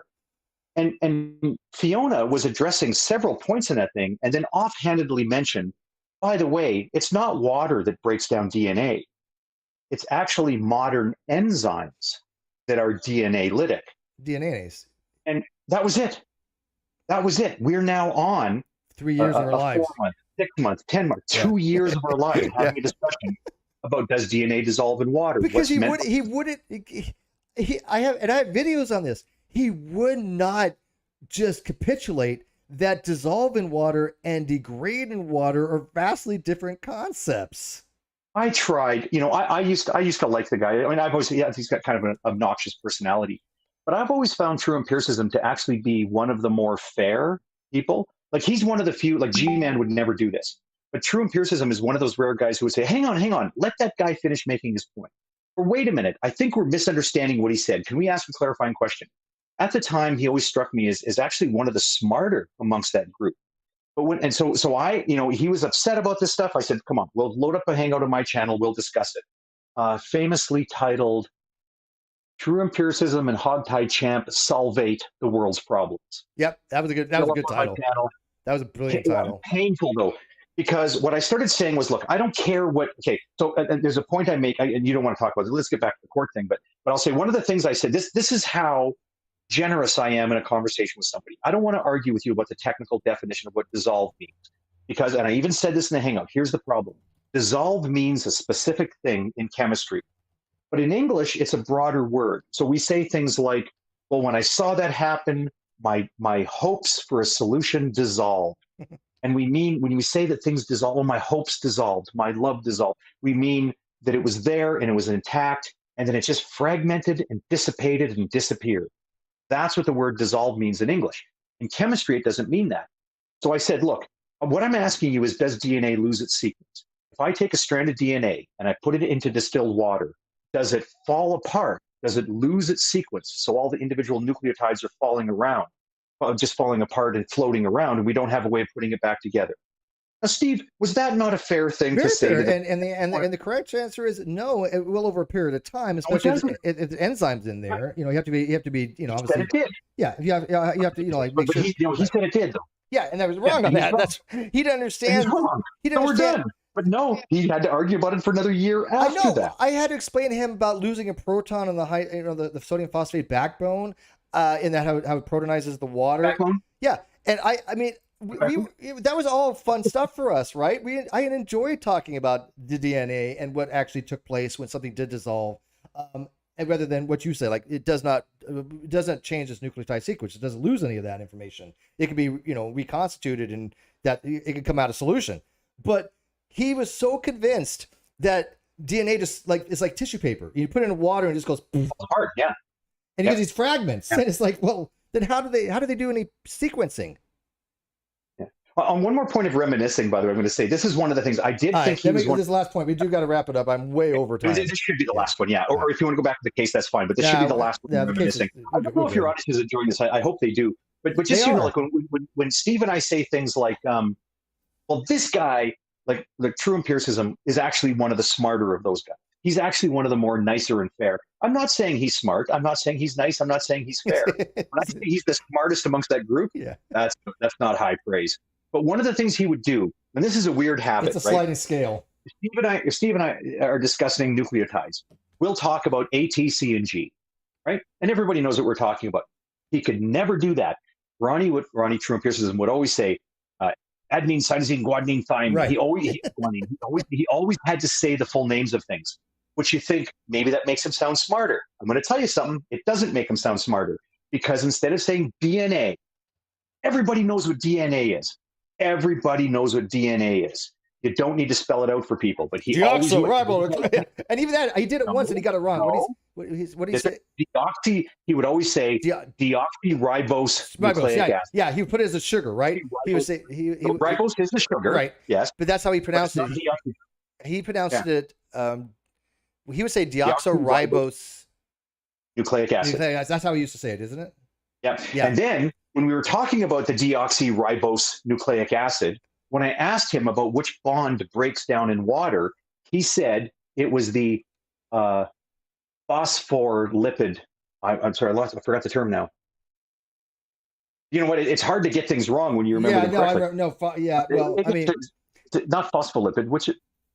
No, damn it! What is it now? What's the bond? I forgot it again. Phosphate? No. It's phospho. Phospho. It's phospholipid. Yeah. Wait.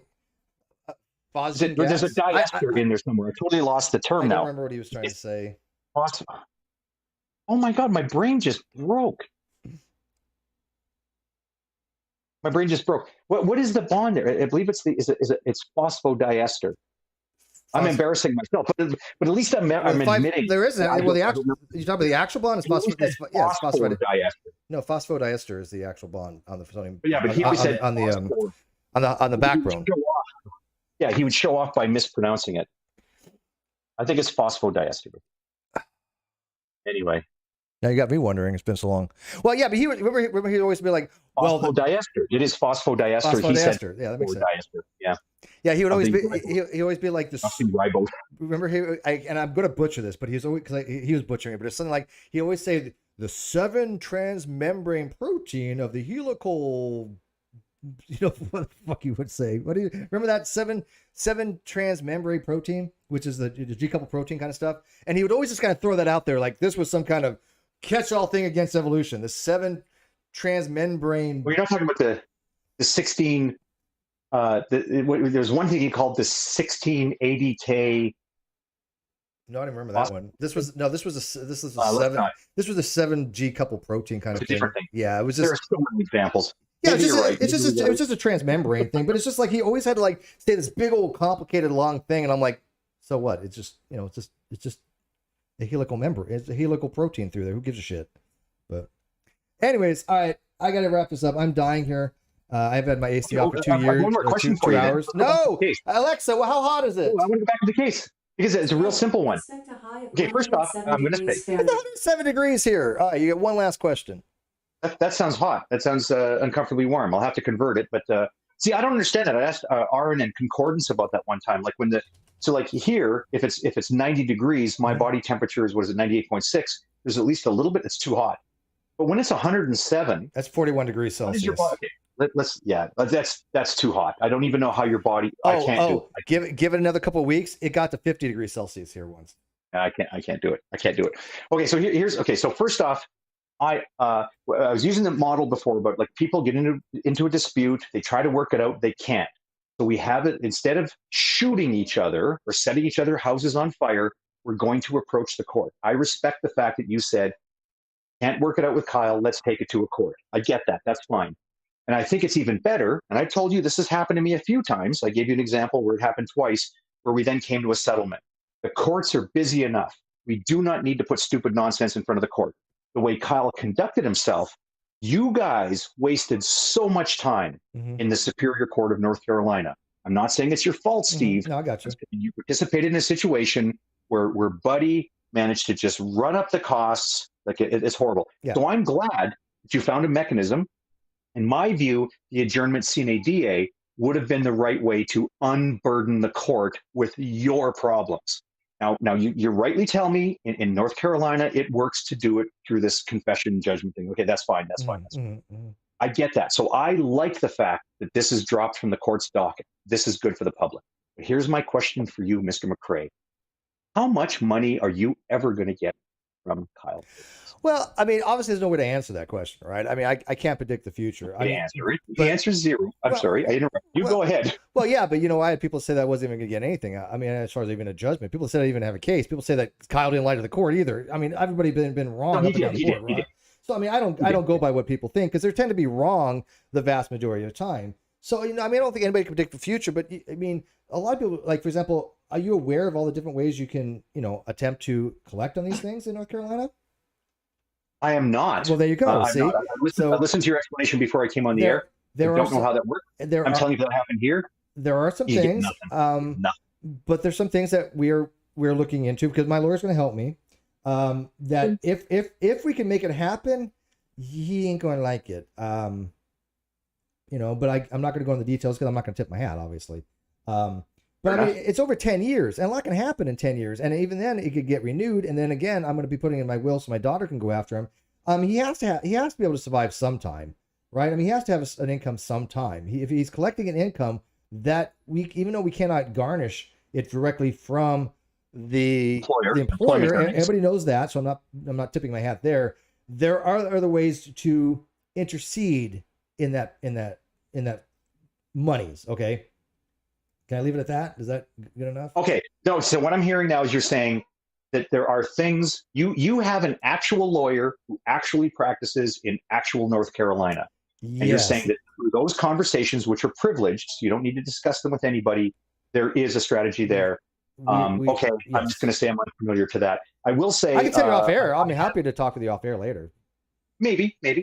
But I will say this. I have done this before where I've had a client who's indigent, and I knew I was never going to get money from them.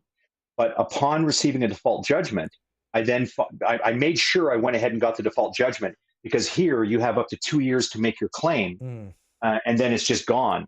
But if you get a judgment, that judgment's just a piece of paper. It's not worth any money, but it's valid for 10 years. So if that person suddenly wins the lottery or gets an actual job, then I can collect the money. Well, I have 2 of those judgments that are good for 10 years, and they're sitting in a desk drawer somewhere because those people are broke. Yeah, no, and I get it. I'm not saying you're wrong to do it. I'm saying you are, when you are owed money, you are correct to pay a reasonable amount of money, to not to burden the courts, but to pay a reasonable amount of money so that you hold that judgment. And all I'm saying, Steve, Kyle's, unless Kyle wins the lottery, that dude's never going to be worth anything. And he may have, you're not getting any money from him. That's all I'm saying. You may actually very well be right, but you know what I did get?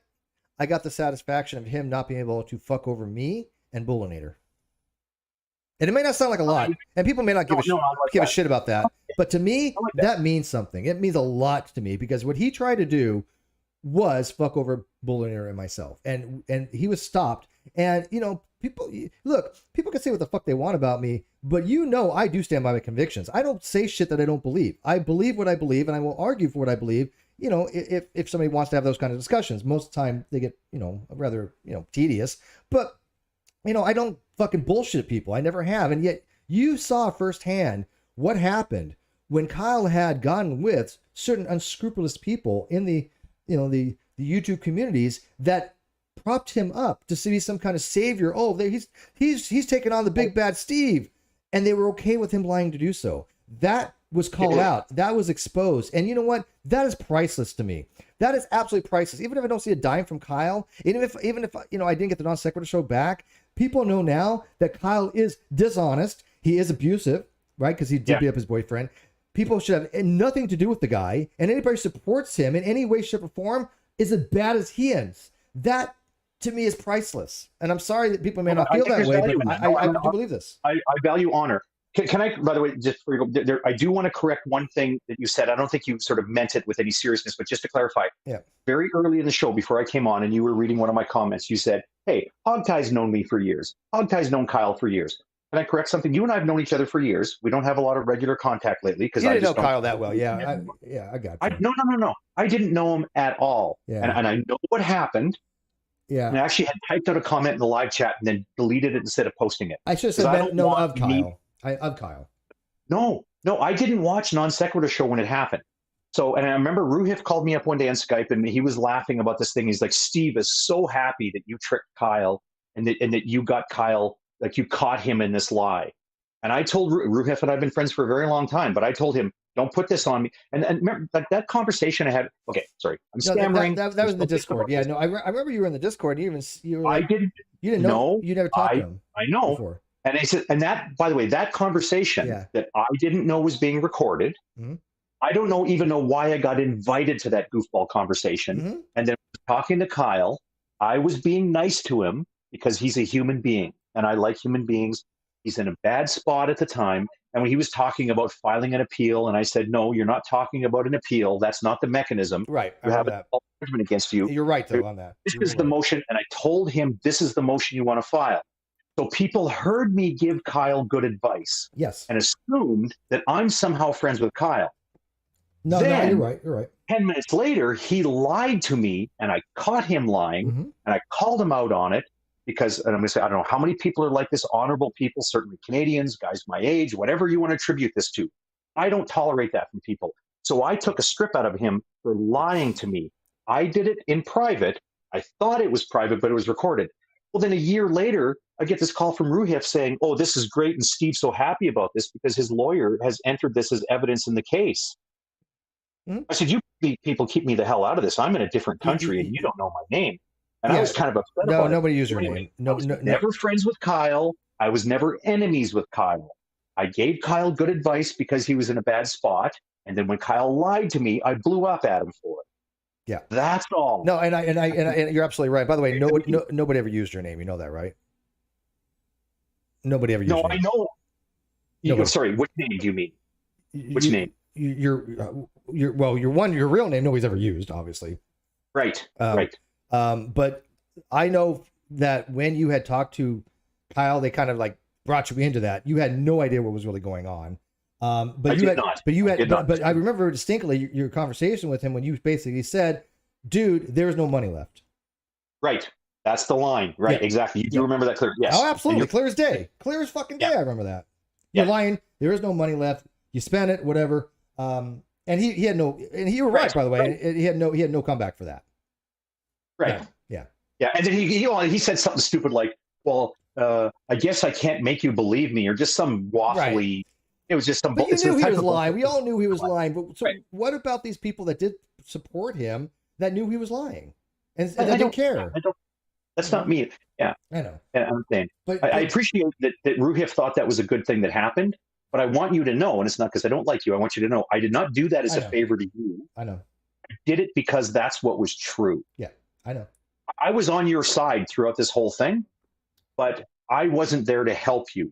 I was there because somebody invited me to a conversation, and then when the bitch lied to me, I went off on him. And how your lawyer got interested in that, I don't even know how those dots got. You know what's funny is that I never even asked you to get involved. Never once, did I? Oh, no.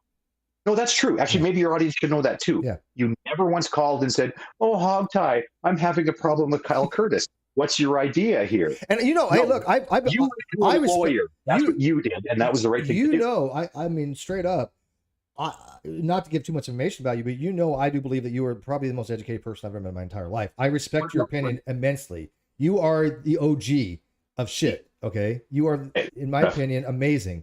You and Ozzy are two people that I respect. Doesn't mean you're always right. Okay, don't go crazy on me. But you at least are able to articulate a conversation and an argument and evaluate and analyze and be conversational. That is a lost art. Well, you also listen to that. So I mentioned the conversation we had on Jefferson Spatchcock. I say some of those things about myself, but I also say it about Ozzy. And it's not just about the education. Who cares? So we're educated. Who gives a shit? I'm educated in the public school system in Alberta. Like, whatever. Alberta. Whatever. Yeah. We got a good public school system here, right? But it's not just that. I had educational opportunities beyond that, and that's great. But if you ever listen, if your audience wants to go to that thing on Jefferson Spatchcock, I want to listen to that. He and I are talking when people are like, "Oh, Ozzy's so polite. Ozzy's so polite." I talk a little bit about what Canadians think, especially Canadians of our age group, what we think politeness and honor. I'm talking about guys like me, Gus Belanger, Ozzy. Sort of what we think about. It's not about loyalty to people; it's about loyalty to principles. Yes. How is Gus, by the way? I'm not trying to. What's that? Is Gus okay? I haven't heard. I mean, I didn't hear anything about Gus, so I don't even know if he's. No, he's doing better. Okay. But he's not. No, he's still where you know him to be. Okay. For the last years, yes. Right. But he's got great spirits, and what a smart guy. And he's working with the proper people that help solve problems like that. Give him my best if you talk to him. I will do so. Yeah, right. And he's got the heart of gold and the strength of a lion. He will get through. Yeah, he's one of the most direct people I've ever met in my entire life.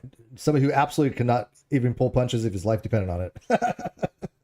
You know what? Gus is the kind of guy. Gus is the kind of guy who absolutely will spud some dude who deserves it. Yep. And if you don't know what spudding is, go watch my goofball discussion when I ruined Jefferson Spatchcock's show by talking about spudding for 15 minutes. But Gus is the kind of guy who's the master of spudding some dumb asshole who deserves it. I'll leave the audience with this. There's another spudding that Gus did of one of our other people that we had mentioned, Darth Dawkins, on the wonderful channel. Dawkins. What's his greatest hits? Dawkins' greatest hits. Yeah, Dawkins' greatest hits. There was a video, and I'm the first in that video. There's a whole bunch of segments, and I'm in the first segment, and I'm honored. But at the very end of that video, Gus gives Darwin's deity the greatest verbal tongue lashing I think it was ever in the history of mankind. And it's honest. It's brutally honest. When Gus says to him, like Gus and Darth Dawkins agree on nothing, but Gus is a gentleman who respects that Darth Dawkins, at the point I think Darth was 57, 58 years old, older gentlemen. Kind of like, I mean, when you're younger, you kind of settle into a thing where you're like, oh, I'm a tough guy. I got to win everything. You're older, you start to realize, no, it's not about winning or losing. It's about doing right by the people around you. Right. And that's all Gus was trying to say. And I swear, I remember he's saying like what a bright light you could be. Could have been. What a great source of wisdom you could be. And everything that Gus says, and this thing goes on for like an hour. Your audience should totally watch this. This is a great discussion. But what you need to know about Gus is he's not trying to hurt Darth Dawkins' feelings. No, he's being sincere. He's being honest with him. Yeah. He's being totally sincere. Gus has an immeasurable respect for honor. And Darth Dawkins listened to that whole thing and kept saying, "Are you done? Are you done?"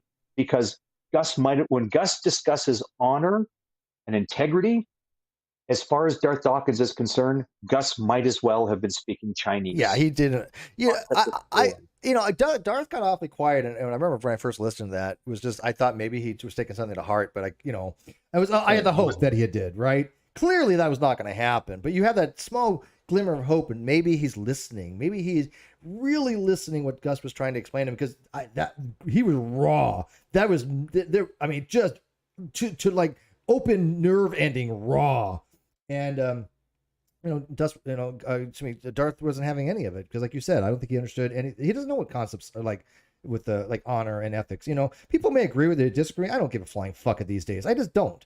But when people attack my integrity, yeah, I take that personally. Why? Because I too, like Gus, I have a very high opinion of honorable things. I like people that don't bullshit me. I like people that give their actual opinions and their beliefs. I don't like dealing with pose of flat earthers, right? So I have that in a very high regard. And if people want to shit on me for something I say that I get wrong, fine, I'll fix it.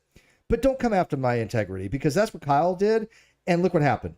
I mean, Kyle, it was basically Kyle ended up being the one that was lying, scheming, and cheating, and he got busted for it. And people around him were also suffering from it. But anyways, I got to go. My roommate just got back. So, I'm gonna hang up the call with you. I'll continue an email here in a few minutes with you, okay, if you need to. But I do want to appreciate you very much for coming in. It was so great reminiscing with you. It was fun. I love this. Like I say, it's only the second show I've done the whole year. I just posted a totally destroyed, mushed up link, that discussion between myself and Jefferson Spatchcock. In 2022, I've had 2 conversations online. One is that one with Jefferson Spatchcock, and the other one is this one with Mr. Steve. Yeah, some of the links, and I'll put in the video description. I sent it to you through email, right. So if you can, you can figure out how to kludge it. So when I do have Side 10 on, which should be pretty by the end of the month probably, I want you to do a review of that one, because that's gonna be glorious. Going back to the preceptor stuff. Well, I'll call Jefferson and see if he wants to cover it. Oh, that'd be great. Yeah, okay. Sounds like a plan, man. All right, I'm going to end this and say goodbye to my audience. Okay. And then thank you to your audience as well. Thank you, folks, so much for your patience and your listening to the Hogtie ramblings and reminiscing. Thank you, Hogtie. Peace, buddy.